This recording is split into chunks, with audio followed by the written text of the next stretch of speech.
ಕರ್ತನಲ್ಲಿ ಪ್ರೀತಿ ಅಂತ ಸಹೋದರ ಸಹೋದರಿಯರೇ, ನಿಮ್ಮೆಲ್ಲರಿಗೂ ತಂದೆಯ ದೇವನಾಮದಲ್ಲೂ ನಮ್ಮ ರಕ್ಷಕನ ಒಡೆಯನಾಗಿರಂತ ಯೇಸು ಕ್ರಿಸ್ತು ನಾಮದಲ್ಲೂ ವಂದನೆಗಳು ಸಲ್ಲಿಸುತ್ತಾ ದೇವರೊಂದು ಕರುಣೆ ಕೃಪೆಗಳಿಂದ ನಾವೆಲ್ಲರೂ ಈ ದಿನ ಕೂಡ ಒಟ್ಟಾಗಿ ಸೇರಿ ಆತನ ವಾಕ್ಯಗಳನ್ನ ಧ್ಯಾನ ಮಾಡೋದಕ್ಕೆ ದೇವ್ರು ಕೊಟ್ಟಂತ ಮಹಾಕೃಪೆಗಾಗಿ ದೇವರಿಗೆ ಕೃತಜ್ಞರಾಗಿದ್ದೀವಿ. ಇಂದ ಕರ್ತನಲ್ಲಿ ಪ್ರೀತಿ ಅಂತ ಸಹೋದರಗಳೇ, ಕಳೆದ ವಾರ ನಾವು ಮುಖ್ಯವಾಗಿರೋಂಥ ಪಾಠಗಳನ್ನ ನೋಡಿದ್ರಿ. ಅದರ ಮುಖ್ಯವಾಗಿ ನಾವು ನೋಡಿರೋಂಥ ಒಂದು ವಿಚಾರ ಅನ್ಯ ಭಾಷೆ ಅದ್ಭುತಗಳ ಬಗ್ಗೆ. ಅದರ ಖಂಡಿತವಾಗೂ ನೀವು ಅದ್ರ ಬಗ್ಗೆ ಎಲ್ಲ ವಿಮರ್ಶನೆ ಮಾಡಿದ್ದೀರಾ ಅಂತ ನಂಬ್ತೀನಿ. ಹಾಗೂ ಕೂಡ ನಿಮ್ಗೇನೋ ಪ್ರಶ್ನೆ ಇತ್ತಂದರೆ ನೀವು ಖಂಡಿತವಾಗೂ ಈ ಕ್ಲಾಸಿನ ಅಂತ್ಯದಲ್ಲಿ ನೀವು ಮಾಡೋದು ನೀವು ಡೌಟ್ಸ್ಗಳನ್ನ ಕೇಳ್ಬೋದು. ಖಂಡಿತವಾಗೂ ಅದಕ್ಕೆಲ್ಲ ನಾವು ಡಿಸ್ಕಸ್ ಮಾಡೋಣ. ಸೊ ಇನ್ನು ಕರ್ತನಲ್ಲಿ ಪ್ರೀತಿ ಅಂತ ಸೋರಸಗಳೇ, ಇವತ್ತಿನ ಒಂದು ಮುಖ್ಯವಾಗಿರೋಂಥ ಪಾಠಕ್ಕೆ ನಾವೇನು ಮಾಡೋಣ ಹೋಗೋಣ ಅದರ. ಸೊ ಏನಪ್ಪ ಇವತ್ತಿನ ಒಂದು ಪಾಠ ಅಂತಂದರೆ ಸುಗ್ಗಿ ಅದರ. ಏನು ಬದಾರೆ ಸುಗ್ಗಿಯಲ್ಲಿ ಏನು ಬದಾರೆ ತಿಳ್ಕೊಳಕ್ಕೆ ಅಲ್ವರ ಅಂತ ನೋಡ್ಬೇಕಾದ್ರೆ ಬೈಬಲ್ನಲ್ಲಿ ಸುಗ್ಗಿ ಬಗ್ಗೆ ಏನು ಮಾತಾಡ್ತಾರೆ ಅಂತ ತಿಳ್ಕೊಳೋದು ತುಂಬ ಇಂಪಾರ್ಟೆಂಟು ಅಲ್ವರ. ಅದಕ್ಕೆ ಮೊದಲನೇದಾಗಿ ಸುಗ್ಗಿ ಅಂತ ಹೇಳ್ಬೇಕಾದ್ರೆ ಸುಗ್ಗಿಯಲ್ಲಿ 3 ಕೆಲಸ ಆಗ್ತಾರೆ. ಒಂದು ಏನಪ್ಪ ಆಗ್ತಾರೆ ಅಂದರೆ ಈ ಒಂದು ಧಾನ್ಯ ದವಸ ಧಾನ್ಯಗಳ ಫಲಗಳನ್ನ ಆಯ್ಕೆ ಮಾಡೋಂಥ ಒಂದು ಕೆಲಸ ಏನಾಗ್ತದೆ ಅಲ್ಲಿ ಆಗ್ತದೆ. ಆಮೇಲೆ ಈ ಒಂದು ದವಸ ಧಾನ್ಯಗಳನ್ನ ಒಂದು ಕಣಜಕ್ಕೆ ಸೇರಿಸಂಥದ್ದಾಗ್ತದೆ.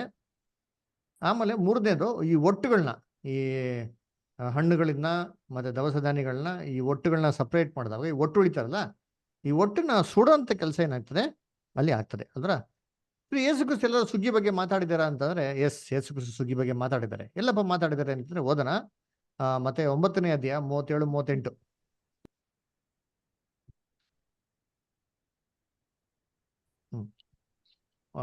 ಓದಿ ಶ್ವೇತಾ ಜೋಯಲ್ ಬದರ್ ಇದರ ಓದ್ಬೋದಾ? ತನ್ನ ಶಿಷ್ಯರಿಗೆ ಬೆಳೆಯು ಬಹಳ, ಕೆಲಸದವರು ಸ್ವಲ್ಪ. ಆದುದರಿಂದ ಬೆಳೆಯ ಯಜಮಾನನನ್ನು ನಿನ್ನ ಬೆಳೆಗೆ ಕೆಲಸದವರನ್ನು ಕಳುಹಿಸಬೇಕೆಂದು ಬೇಡಿಕೊಳ್ಳಿರಿ ಎಂದು ಹೇಳಿದನು. Very good brother. ಇವತ್ತೆಲ್ಲ ಹೋಗಿಲ್ಲ ಡ್ರೈವಿಂಗ್? ಇಲ್ಲ, ಲಾಸ್ಟ್ ಟೈಮ್ ಡ್ರೈವಿಂಗ್ ಇದ್ದು. No problem, good, thank you. ಅದಕ್ಕೆ ನೋಡ್ಬೇಕಾದ್ರೆ ಬೆಳೆ ಏನ್ರಿ ಬಹಳ, ಕೆಲಸದ ಆಳುಗಳು ಕಮ್ಮಿ. ಏನಪ್ಪ ಯೇಸು ಕ್ರಿಸ್ತು ಎಷ್ಟು ಎಕರೆ ಜಮೀನು ಇಟ್ಟಿದ್ರ ನೋಡಿದ್ರೆ ಯೇಸು ಕ್ರಿಸ್ತು ಯಾವ ಎಕರೆ ಜಮೀನು ಇಟ್ಟಿಲ್ಲ ರೀ ಪಾಪ.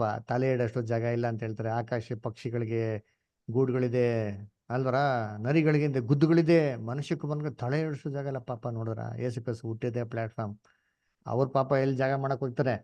ಮತ್ತೆ ಹಾಗಾದ್ರೆ ಯೇಸು ಕ್ರಿಸ್ತು ಆತ್ಮಿಕವಾಗಿರೋಂಥ ಸುಗ್ಗಿ ಬಗ್ಗೆ ಏನ್ ಮಾಡ್ತಾ ಇರ್ಬೇಕು, ಹೇಳ್ತಾ ಇರಬೇಕು ಅದರ. ಅದಕ್ಕೆ ಇವತ್ತೇನ್ ಮಾಡೋಣ ಅಂದ್ರೆ ಬೈಬಲ್ ಅಂತ ಸುಗ್ಗಿಗಳ ಬಗ್ಗೆ ನೋಡೋಣ. ಸೊ ಬೈಬಲ್ ಎಷ್ಟು ಸುಗ್ಗಿ ಬಗ್ಗೆ ಮಾತಾಡ್ತಾರೆ ಅಂತ ನೋಡಿದ್ರೆ 3 ಸುಗ್ಗಿಗಳ ಬಗ್ಗೆ ಸತ್ಯವೇದದಲ್ಲಿ ಏನ್ ಮಾಡ್ತದೆ ಮಾತಾಡ್ತದೆ. ಆ 3 ಸುಗ್ಗಿಗಳ ಬಗ್ಗೆ ನಾವೇನ್ ಮಾಡೋಣ ಅಂದ್ರೆ ನಾವು ನೋಡೋಣ ಅಲ್ವರ. ಸರಿ ನೋಡ್ಬೇಕಾದ್ರೆ ಇವತ್ತು 3 ಸುಗ್ಗಿ ಅಂದ್ರೆ 3 ಯುಗಗಳಿದೆ. ಆ 3 ಯುಗಗಳಲ್ಲಿ 3 ಸುಗ್ಗಿಗಳ ಬಗ್ಗೆ ನಾವೇನ್ ಮಾಡೋಣ ನೋಡೋಣ. ಒಂದು ಯಹೂದ್ಯರ ಯುಗ ಇದೆ, ಆಮೇಲೆ ಒಂದು ಸ್ವಾರ್ಥ ಯುಗ ಇದೆ, ಒಂದು ಕ್ರಿಸ್ತನ 1000 ವರ್ಷದ ಆಳ್ವಿಕೆ ಇದೆ. ಈ 3 ಸುಗ್ಗಿಗಳಲ್ಲಿ ಏನಪ್ಪ 3 ಕಾಲದಲ್ಲಿ 3 ಸುಗ್ಗಿಗಳು ಏನಂತ ನಡೀತಾರೆ, ಇದ್ರ ಬಗ್ಗೆ ನಾವೇನ್ ಮಾಡೋಣ ನೋಡೋಣ. ಸೊ ಅದಕ್ಕೆ ಮೊದಲನೇದು ಯಹೂದ್ಯರ ಕಾಲದಲ್ಲಿ ನಡೆದಿರೋ ಸುಗ್ಗಿ ಬಗ್ಗೆ ನೋಡೋಣ. ಇದನ್ನ ನಮ್ಗೆ ಸ್ನಾನಿಕನ ಯೋಹಾನ ಮತ್ತೆ 3:12 ಹೇಳ್ತಾರೆ. ಓದೋಣ. ಮತ್ತೆಯ 3:12.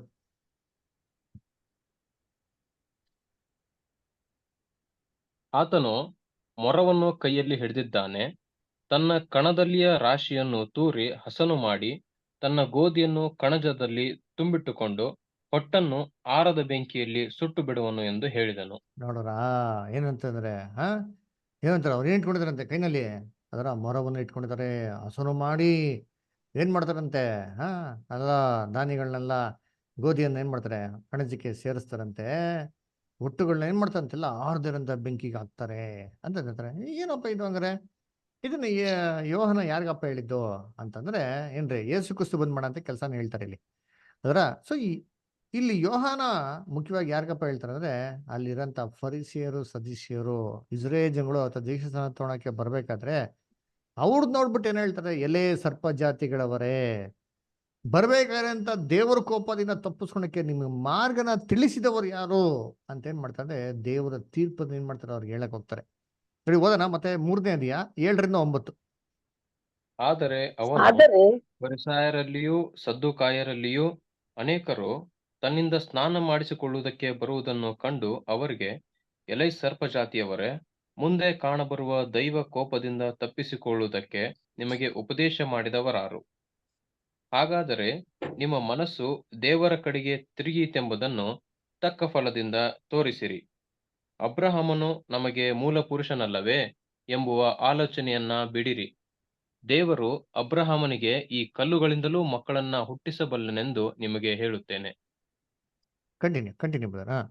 ಈಗಲೇ ಹ್ಮ್ ಮರಗಳ ಬೇರಿಗೆ ಕೊಡಲಿ ಹಾಕಿದೆ. ಹ್ಮ್ ಒಳ್ಳೆ ಫಲವನ್ನು ಕೊಡದ ಪ್ರತಿಯೊಂದು ಮರವನ್ನು ಕಡಿದು ಬೆಂಕಿಯಲ್ಲಿ ಹಾಕುವರು. ನೋಡ್ರ ನಾನಂತೂ ಏನ್ ಹೇಳ್ತಾರೆ, ಈಗಾಗಲೇ ಏನ್ರಿ ಮರದ ಬೇರಿಗೆ ಏನ್ ಮಾಡ್ಬಿಟ್ಟ ದೇವ್ರು ಕೊಡ್ಲಿ ಹಾಕ್ಬಿಟ್ರು ಅಂತ. ಎಲ್ಲಪ್ಪ ಹಾಕ್ತಾರೆ, ಬುಡಕ್ ಹಾಕಿಲ್ಲ ರೀ. ಎಲ್ಗ ಹಾಕ್ಬಿಟ್ಟವ್ರೆ ಸೀದಾ ಬೇರಿಗೆ ಬೇರಿಗೆ ಹಾಕ್ಬಿಟ್ಟವ್ರಂತೆ. ಬೇರ್ ಸಮೇತ ಬುಡಕ್ ಹೊಡೆದ್ರೆ ಅಟ್ಲೀಸ್ಟ್ ಸಿಗಿರ್ತಾರೆ, ಬೇರೆ ಎತ್ಬಿಟ್ರೆ ಸಿಗರೋದಿಲ್ಲ ಅಂತ ಅರ್ಥ. ಹಂಗಾರೆ ಇಲ್ಲಿ ಏನು, ಇಲ್ಲಿ ಬಂದ್ಬಿಟ್ಟು ಏನ್ರಿ ಲಿಟರ್ ಆಗಿರೋ ಮರಕ್ಕೆ ಕುಡ್ಲಿ ಹಾಕಿದ್ದೀನಿ ಅಂತ ಹೇಳ್ತಾರ. ಮರ ಅಂದ್ರೆ ಯಾರ್ರಿ, ಕೀರ್ತನೆ 1:1 ಹೇಳ್ತಾರಲ್ಲ, ನೀತಿವಂತರಾಗಿದ್ರಂತೆ ಮರಗಳ ಖರ್ಜೂರ ಮರದಂತೆ ಅಲ್ವರ. ನೀರ್ ಕಾಲಲ್ಲಿ ಹಾಕಿರಂತ ಮರಗಳು, ಖರ್ಜೂರ ಮರಗಳು. ಇಸ್ರೇಲ್ ರಾಜ್ಯಕ್ಕೆ ಹೇಳ್ತಾರದು. ಇಸ್ರೇಲ್ ರಾಜ್ಯ ದೇವರು ಮಕ್ಳುಗಳು ಮರಗಳ ತರ ಇದಾರೆ. ದೇವ್ರು ನಿಮ್ಮ ಹತ್ರ ಏನ್ ಮಾಡ್ತಾವ್ರೆ, ಒಂದು ಫಲಗಳನ್ನ ಎದುರು ನೋಡ್ತಾರೆ. ನೀವು ಫಲಗಳನ್ನ ಕೊಡದೇ ಇದ್ರೆ ದೇವರು ಆಲ್ರೆಡಿ ಬೇರ್ ಸಮೇತ ಇಸ್ರೇಲ್ ರಾಜ್ಯನ ಕೆಡವಾಕ್ಬೇಕು ಅಂತ ಕಾಯ್ತಾ ಇದ್ದಾರೆ. ಇದನ್ನ ಕಡ್ದ್ಬಿಟ್ಟು ಎಲ್ಗಪ್ಪ ಹಾಕ್ತಾರಂತೆ, ಆರ್ದಿರಂತ ಬೆಂಕಿಗೆ ಹಾಕ್ತಾರಂತೆ. ಏನಿದು ಆರ್ದಿರ ಬೆಂಕಿ ಅಂದ್ರೆ, ಎಷ್ಟು ಜನ ನರ್ಕಕ್ಕೆ ಹಾಕ್ಬಿಟ್ರು ಅಂತ. ನರ್ಕ ಅಲ್ಲ ರೀ, ಬೆಂಕಿ ಅಂದ್ರೆ ದೇವ್ರ ಕೋಪ ರೀ. ದೇವ್ರ ಕೋಪಕ್ಕೆ ಹಾಕ್ತಾರೆ ಅಂತ ಅಲ್ವರ. ಅದೇ ರೀತಿ ಏನಾಯ್ತಂದ್ರೆ ದೇವ್ರ ಕೋಪಕ್ಕೆ ಹಾಕ್ತಾರೆ ಅಂತ ಅಲ್ವರ. ನಾವು ಅದನ್ನ ಓದಿದ್ರಿ, ಇನ್ನೊಂದ್ಸರಿ ಓದ ನೋಡಿದ್ರಿ. ಜಫೇನಿಯ 3:8.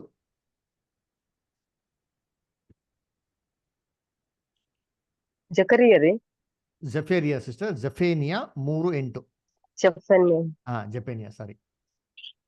108. ಯೆಹೋವನು ಇಂತೆನ್ನುತ್ತಾನೆ, ಹೀಗಿರಲು ನನ್ನನ್ನು ಕಾದುಕೊಂಡಿರ್ರಿ. ನಾನು ಬೇಟೆ ಹಿಡಿಯಲಿಕ್ಕೆ ಏಳುವ ದಿನವನ್ನು ಎದುರು ನೋಡಿರಿ. ಜನಾಂಗ ರಾಜ್ಯಗಳ ಮೇಲೆ ನನ್ನ ರೌದ್ರವನ್ನು, ಹೌದು ನನ್ನ ಉಗ್ರ ಕೋಪವನ್ನೆಲ್ಲ ಹೊಯ್ದು ಬಿಡುವುದಕ್ಕಾಗಿ ಆ ಜನಾಂಗಗಳನ್ನು ಸೇರಿಸಿ ಆ ರಾಜ್ಯಗಳನ್ನು ಕೂಡಿಸಬೇಕೆಂದು ತೀರ್ಮಾನಿಸಿಕೊಂಡಿದ್ದೇನೆ. ಲೋಕವೆಲ್ಲ ನನ್ನ ರೋಷಾಗ್ನಿಗೆ ತುತ್ತಾಗುವುದಷ್ಟೇ.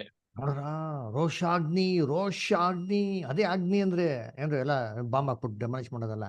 ಲಿಟ್ರಲ್ ಬೆಂಕಿ ಇಲ್ಲ ರೀ, ದೇವ್ರ ಕೋಪನೇ ಏನ್ರಿ ಅಲ್ಲಿ ಹೇಳೋದು, ರೋಷಾಗ್ನಿ. ಅದಕ್ಕೆ ಮತ್ತೆ 3:7 ಏನ್ ಹೇಳ್ತಾರೆ, ಬರ್ಬೇಕಾದಂತ ದೇವ್ರ ಕೋಪದಿಂದ ನಿಮ್ಮನ್ನು ತಪ್ಪಿಸಿಕೊಳ್ಳುವುದು. ತಪ್ಪಿಸ್ಕೊಳ್ಳಲಿಕ್ಕೆ ಎಚ್ಚರಿಕೆ ಹೇಳ್ದವ್ರು ಯಾರು. ಅಂದ್ರೆ ದೇವ್ರ ಕೋಪನ ಏನ್ ಮಾಡೋದಿಲ್ಲ, ಅಗ್ನಿಗೆ ಏನ್ ಮಾಡೋದು ಕಂಪೇರ್ ಮಾಡಿ ಹೇಳೋದು ಅಲ್ರ. ಇದನ್ನ ಹೇಳ್ಬಿಟ್ಟು ಯೇಸು ಕ್ರಿಸ್ತನ ಕಡೆ ನೋಡ್ಬಿಟ್ಟು ಏನ್ ಹೇಳ್ತಾರೆ ಅಂತಂದ್ರೆ, ನಾನಂತೂ ನಿಮ್ಗೆ ಏನ್ ಮಾಡ್ತಿದ್ದೀನಿ, ಮಾನಸಾಂತರ ಹೊಂದೋದಕ್ಕೆ ನೀರ ದೀಕ್ಷಾಸ್ಥಾನ ಕೊಡ್ತಿದ್ದೀನಿ.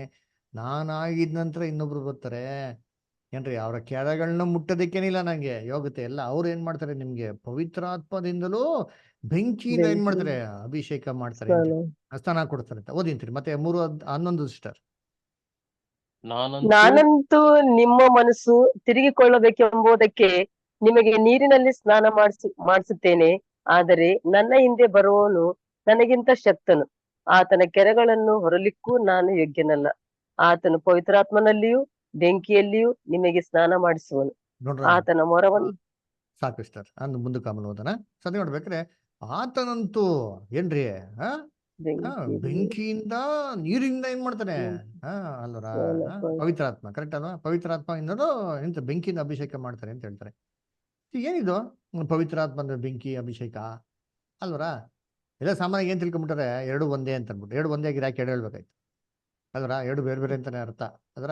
ಏನು ನೋಡಿ ಇವಾಗ ಏನ್ರಿ, ಬೆಂಕಿ ಅಭಿಷೇಕ ಅಂದ್ರೇನು, ಪವಿತ್ರಾತ್ಮನ ಅಭಿಷೇಕ ಅಂದ್ರೇನು.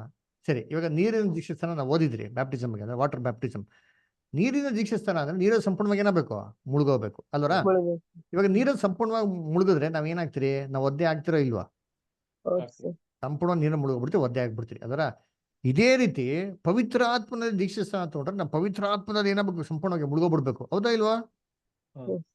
ಅದಕ್ಕೆ ಪವಿತ್ರಾತ್ಮ ಭರಿತವರಾಗಿರಿ ಅಂತ ಹೇಳ್ತಾರಲ್ಲ ಎಫಿಷಿಯನ್ಸ್ ಅಲ್ಲಿ ಅಲ್ವಾ. ಸರಿ, ಈಗ ಇದೇ ತರ ಅಗ್ನಿ ಅಭಿಷೇಕ ಅಂತಾರೆ, ನಾವು ಅಗ್ನಿಯಲ್ಲಿ ಏನಾಗಬೇಕು, ಸಂಪೂರ್ಣವಾಗಿ ಮುಳುಗೋಗ್ಬಿಡ್ಬೇಕು. ಅಗ್ನಿಯಲ್ಲಿ ಸಂಪೂರ್ಣವಾಗಿ ಮುಳುಗೋದ್ರೆ ಏನಾಯ್ತಿರಿ, ಪವಿತ್ರಾತ್ಮನವರ ಮೇಲೆ ಅಗ್ನಿಯಲ್ಲಿ ಬೆಂಕಿಯಲ್ಲಿ ಸಂಪೂರ್ಣವಾಗಿ ಮುಳುಗೋದ್ರೆ ಏನಾಯ್ತಿರಿ, ಸುಟ್ಟೋಯ್ತಿರಿ. ಅದನ್ನೇ ಹೇಳ್ತಾರ ಯೇಸು ಕ್ರಿಸ್ತು ಅಲ್ವರ.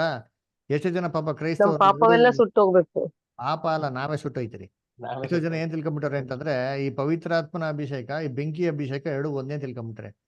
ಎಲ್ಲಪ್ಪ ಒಂದೇ ಅಂತ ಕೊಟ್ಟಿದ್ದೆ ಬೈಬಲಲ್ಲಿ, ಎರಡು ಬೇರೆ ಬೇರೆ. ಅದಕ್ಕೆ 2 ಸತಿ ಹೇಳಿರೋದು. ಇವಾಗ ಯೇಸು ಕ್ರಿಸ್ತು ಎಷ್ಟು ಜನಕ್ಕೆ ಅಭಿಷೇಕ ಮಾಡಿದ್ರು, ಅಪೊಸ್ತಲರು ಎಷ್ಟು ಜನಕ್ಕೆ ಅಭಿಷೇಕ ಮಾಡಿದ್ರು, ಎಷ್ಟು ಜನಕ್ಕೆ ಅಗ್ನಿ ಅಭಿಷೇಕ ಮಾಡವ್ರೆ, ಒಬ್ರಿಗೂ ಮಾಡಿಲ್ಲ.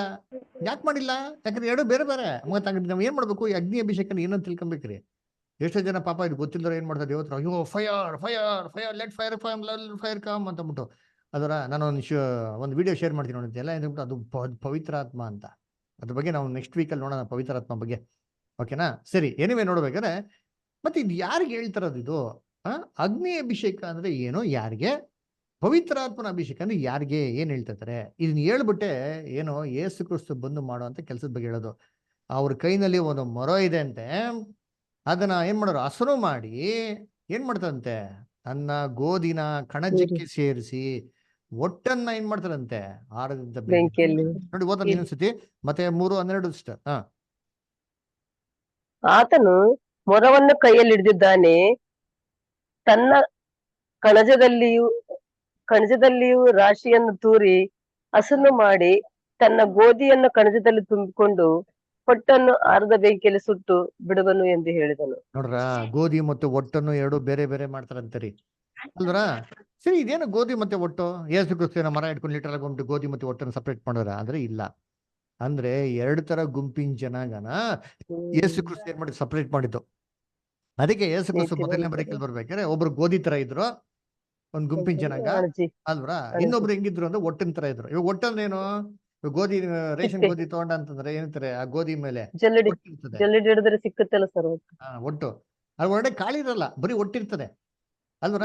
ಹಂಗಂದ್ರೆ ಯೇಸು ಕ್ರಿಸ್ತನ ಮೊದಲನೇ ಬರ್ಬೇಕೇಳಿ ಎರಡು ತರ ಗುಂಪಿನ ಜನಾಂಗ ಇದ್ರು ನೋಡಿರ್ತೀನಿ. ಒಬ್ರು ಗೋಧಿ ತರ ಏನಾಗಿದ್ರು, ಇದ್ರು ಗೋಧಿ ಕಾಳಿತ್ತು, ಅದ್ರ ತೂಕ ಇತ್ತು. ಇನ್ನೊಬ್ರು ತೂಕಾನೇ ಇರಲ್ಲ, ಬರೀ ಒಟ್ಟಿನ ತರ ತೋರಿಕೆಗೆ ಮಾತ್ರ ಏನಾಗಿದ್ರು ಇದ್ರು. ಹಂಗಾರೆ ಯೇಸು ಕ್ರಿಸ್ತನ ಮೊದಲನೇ ಬರುವಿಕೆಯಲ್ಲಿ ಎರಡು ತರ ಕೂಟದ ಯಹೂದ್ಯರು ಇದ್ರು, ಡೂಪ್ಲಿಕೇಟ್ ಇದ್ರು, ಒರಿಜಿನಲ್ ಇದ್ರು. ಓದ ನೋಡಿರ್ತೀರಿ ಬೈಬಲ್ ಅಲ್ಲಿ ಇಬ್ರು ಯಹೂದ್ಯರು ಇದಾರಾ ಅಂದ್ರೆ ಎಸ್ ಇದಾರೆ, ಅಲ್ಲ ಡೂಪ್ಲಿಕೇಟು ಇದಾರೆ, ಒರಿಜಿನಲ್ ಇದಾರೆ. ಓದ ನೋಡಿ ರೋಮಾಪುರದಲ್ಲಿ 9ನೇ ಅಧ್ಯಾಯ 6-7. ದೇವರು ಹೇಳಿದ ಮಾತು ತಪ್ಪಿತೆಂದು ನಾವು ಭಾವಿಸಕೂಡದು, ಯಾಕಂದರೆ ಇಸ್ರಾಯೇಲ್ ವಂಶದಲ್ಲಿ ಹುಟ್ಟಿದವರೆಲ್ಲರೂ ಇಸ್ರಾಯೇಲರಲ್ಲ. ಹಾಗೆಯೇ ಅಬ್ರಹಾಮನ ವಂಶದಲ್ಲಿ ಹುಟ್ಟಿದ ಮಾತ್ರಕ್ಕೆ ಅವರೆಲ್ಲರೂ ಮಕ್ಕಳೆಂದು ಎಣಿಸಲ್ಪಡುವುದಿಲ್ಲ. ಆದರೆ ಇಸಾಕನಿಂದ ಹುಟ್ಟುವವರೇ ನಿನ್ನ ಸಂತತಿ ಅನ್ನಿಸಿಕೊಳ್ಳುವರು ಎಂದು ದೇವರು ಹೇಳಿದನು. ಹೇಳಿದ್ದಾರೆ ನೋಡ್ರಿ, ಹೇಳ್ತಾರೆ ದೇವರ ಮಾತು ನಿರರ್ಥಕವಾಯಿತು ಅಂತಲ್ಲ. ಯಾಕಂದ್ರೆ ಇಸ್ರೇಲರು ಎಲ್ಲರೂ ಏನಲ್ವಂತೆ, ಇಸ್ರೇಲರು ಹುಟ್ಟಿದ ಮಾತ್ರಕ್ಕೆ ಇಸ್ರೇಲರ್ ಅಲ್ವಂತೆ. ಇದೇನಪ್ಪ ಇದು? ಇವಾಗ ಇಸ್ರೇಲಲ್ಲಿ ಹುಟ್ಟಿರೋರು ಇಸ್ರೇಲ್ ಅಲ್ದ್ರೆ ಇನ್ನೊಂದು ಅಮೆರಿಕನ್ಸಾ? ಕರೆಕ್ಟ್ ತಾನೆ? ಇಲ್ಲ ಅದೇ ತರ ಅಪೊಸ್ತಲ ಪೌಲ ಹೇಳೋದು. ಇನ್ನೊಂದು ಓದಿ ಬದರ್ 9:6. ದೇವರು ಹೇಳಿದ ಮಾತು ತಪ್ಪಿತೆಂದು ನಾವು ಭಾವಿಸಕೂಡದು, ಯಾಕಂದರೆ ಇಸ್ರಾಯೇಲ್ ವಂಶದಲ್ಲಿ ಹುಟ್ಟಿದವರೆಲ್ಲರೂ ಇಸ್ರಾಯೇಲ್ಯರಲ್ಲ. ಮತ್ತಿನ್ಯಾರು ನೋಡ್ರ? ಹಂಗಾರೆ ಏನ್ ಹೇಳ್ತವ್ರೆ ನೋಡಪ್ಪ, ಇಸ್ರೇಲ್ ಅಲ್ಲಿ ಹುಟ್ಟಿದ ಮಾತ್ರಕ್ಕೆಲ್ಲ ಯಹೂದ್ಯರಾಗೋದಿಕ್ ಸಾಧ್ಯ ಇಲ್ಲ. ಹಂಗಾರೆ ಯಹೂದ್ಯರಾಗಬೇಕು ಒಂದು ಕಂಡೀಷನ್ ಇದೆ ಅಂತ ಹೇಳ್ತಾ ಇದ್ದಾರೆ. ಅದೇ ಅರ್ಥ. ಏನಂದ್ರೆ ಸುಮ್ಮನೆ ನಾನು ಇಸ್ರೇಲ್ ಹುಟ್ಬಿಡ್ತೀನಿ, ಇಸ್ರೇಲ್ ವಂಶಾವಳಿಗೆ ಬಂದ್ಬಿಡ್ತೀನಿ, ಅಬ್ರಾಹ್ಮನ್ ಮಕ್ಕಳು ಅಂತ ತಕ್ಷಣ ನೀವು ಅಬ್ರಾಹ್ಮ್ ಮಕ್ಕಳಾಗೋದಿಕ್ ಸಾಧ್ಯ ಇಲ್ಲ ಅಂತ ಹೇಳ್ತಾ ಇದಾರೆ ಅಲ್ವರ? ಹಂಗಾರೆ ಅಬ್ರಾಹ್ಮ್ ಮಕ್ಕಳಾಗೋದಿಕ್ಕೆ ಒಂದು ಕಂಡೀಷನ್ ಇದೆ. ಹಂಗಾರೆ ಇಸ್ರೇಲ್ ಅಲ್ಲಿ ಹುಟ್ಟಿದ ಮಾತ್ರಕ್ಕೆ ನಾವು ಗೋಧಿ ಕಾಳಾಗೋದಿಕ್ ಸಾಧ್ಯ ಇಲ್ಲ ಅಲ್ವರ? ಅದಕ್ಕೆ ಕರ್ತನಲ್ಲಿ ಪ್ರೀತಿ ಅಂತ ಸೋರಸರುಗಳೇ, ಯೇಸು ಕ್ರಿಸ್ತು ಮೊದಲನೇ ಬರ್ಬೇಕಾದ್ರೆ ಯಹೂದ್ಯರ ನಡುವೆ ಈ ಕಂಡೀಷನ್ ಇತ್ತು. ಇಸ್ರೇಲ್ ಅಲ್ಲಿ ಇರೋರು ಎಲ್ಲಾರು ದೇವರ ಮಕ್ಕಳಾಗಿ ಇಸ್ರೇಲ್ ಆಗಿ ಇರ್ಲಿಲ್ಲ. ಕೆಲವು ಜನ ಕಪಟಿಗಳಾಗಿದ್ರು, ಕೆಲವು ಜನ ನಿಜವಾಗ್ಲೂ ಯಹೂದ್ಯರಾಗಿದ್ರು. ಇವರೇ ಆ ಗೋಧಿ, ನಿಜವಾದ ಗೋಧಿ, ನಿಜವಾದ ಯಹೂದ್ಯರು. ಇನ್ನು ಕೆಲವು ಜನಗಳು ಕಪಟಿಗಳಾಗಿದ್ರು, ಬರೀ ತೋರಿಕೆಗೆ ಮಾತ್ರ ಯಹೂದ್ಯರುಗಳಾಗಿದ್ರು, ಬರೀ ಒಟ್ಟು ಮಾತ್ರ ಐತೆ, ಹೊರಗಡೆ ಕಾಳಿರ್ಲಿಲ್ಲ ಅಲ್ವರ? ನೋಡಿ ಓದನ ಯೋಹಾನ 1:47. ಯೇಸು ತನ್ನ ಕಡೆಗೆ ಬರುವ ನತಾನಯೇಲನನ್ನು ಕಂಡು ಅವನ ವಿಷಯವಾಗಿ, ಇಗೋ, ಇವನು ನಿಜವಾದ ಇಸ್ರಾಯೇಲನು, ಇವನಲ್ಲಿ ಕಪಟವಿಲ್ಲ ಅಂದನು. ನೋಡ್ರ, ಅಂಡರ್ಲೈನ್ ಮಾಡ್ಕೊಳ್ಳಿ, ಇವ್ ನಿಜವಾದ ಇಸ್ರೇಲನು, ಇವನಲ್ಲಿ ಏನಿಲ್ಲಂತೆ, ಕಪಟನೇ ಇಲ್ಲ ರೀ. ಅದು ನೋಡಿರ್ತೀನಿ, ಒಟ್ಟೆ ಇಲ್ಲ ರೀ, ನಿಜವಾದ ತೂಕ ಕಾಳರಿ, ನಿಜವಾದ ಯಹೂದ್ಯ. ಹಂಗ ಏನರ್ಥ? ಸುಳ್ಳು ಯಹೂದ್ಯರು ಕೂಡ ಇದಾರೆ ಅಂತ ಅರ್ಥ ತಾನೆ. ಅದನ್ನೇ ಯೇಸು ಕ್ರಿಸ್ತ ಹೇಳಿದ. ಅದಕ್ಕೆ ನೋಡಿ ಫರಿಸೇ ಸದಸ್ಯರಿಗೆ ಏನ್ ಹೇಳ್ತಾರೆ, ಅಯ್ಯೋ ಫರಿಸಿಯರ್ಗಳೇ, ಸದಸ್ಯರುಗಳೇ, ಕಪಟಿಗಳೇ, ಶಾಸ್ತ್ರಿಗಳೇ, ನಿಮ್ಗೆ ಅಯ್ಯೋ ಅಂತ ಏನ್ ಮಾಡ್ತಾರೆ, ಹೇಳ್ತಾರೆ ಅಲ್ವರ? ನೀವ್ ಹೆಂಗಿದ್ದೀರಂತೆ, ನೀವು ಸುಣ್ಣ ಬಳ್ದಂತ ಸಮಾಧಿ. ಮತ್ತೆ ನೋಡಿ ಓದಿಂತೀನಿ, ಮತ್ತೆ 23ನೇ ಅಧ್ಯಾಯ 14 ಮತ್ತು 15. ಅಯ್ಯೋ ಕಪಟಿಗಳಾದ ಶಾಸ್ತ್ರಿಗಳೇ, ಫರಿಸಾಯರೇ, ಪರಲೋಕ ರಾಜ್ಯದ ಬಾಗಲನ್ನು ಮನುಷ್ಯರ ಎದುರಿಗೆ ಮುಚ್ಚಿಬಿಡುತ್ತೀರಿ. ನೀವಂತೂ ಒಳಕ್ಕೆ ಹೋಗುವುದಿಲ್ಲ, ಒಳಕ್ಕೆ ಹೋಗಬೇಕೆಂದಿರುವವರನ್ನೂ ಹೋಗಗೊಡಿಸುವುದಿಲ್ಲ. ನೋಡ್ರ, ಹೋಗೋದು ಇಲ್ವಂತೆ, ಹೋಗೋರು ಬಿಡುತ್ತೆ. ಇದು ಚೆನ್ನಾಗಿ ಅಂಡರ್ಲೈನ್ ಮಾಡ್ಕೊಳ್ಳಿ. ಅನಂತರ ಇದು ಹತ್ರ ಅರ್ಥ ನೋಡೋಣ. ದೇವ ರಾಜ್ಯಕ್ಕೆ, ಪರಲೋಕ ರಾಜ್ಯಕ್ಕೆ ಸೆಲೆಕ್ಷನ್ ನಡೀತಾ ಇದೆ, ಹೋಗೋಕ್ಕೂ ಬಿಡಲ್ಲ. ಎಷ್ಟೋ ಜನ ದೇವರ ವಾಕ್ಯನ ಕೇಳ್ಬಿಟ್ಟು, ಯೇಸು ಕ್ರಿಸ್ತನ ವಾಕ್ಯನ ಕೇಳ್ಬಿಟ್ಟು ಸತ್ಯನ ತಿಳ್ಕೊಳ್ಳೋದು ಪಕ್ಕ ನಡೀತಾರೆ, ಬಿಡ್ತಾನೆ ಇಲ್ವಂತ ಇವರು. ಭಯ ಪಡಿಸ್ಬಿಡೋದು, ಎದುರಿಸ್ಬಿಡೋದು, ಗದರಿಸ್ಬಿಡೋದು. ನೀವಂತೂ ಹೋಗಲ್ಲ, ಹೋಗೋರ್ಗೆ ಏನ್ ಮಾಡಲ್ವಂತೆ, ಬಿಡಲ್ವಂತೆ. ಆಮೇಲೆ ನೆಕ್ಸ್ಟ್ ಅದಕ್ಕೆ ಇನ್ನೊಂದು ಅಯ್ಯೋ ವಾಕ್ಯ ಓದಿ ಬದಾರ, ಕಪಟ ಒಂದ್ ನಿಮಿಷ. ಲೂಕ್ 11:52 ಓದಿ ಬದಾರ.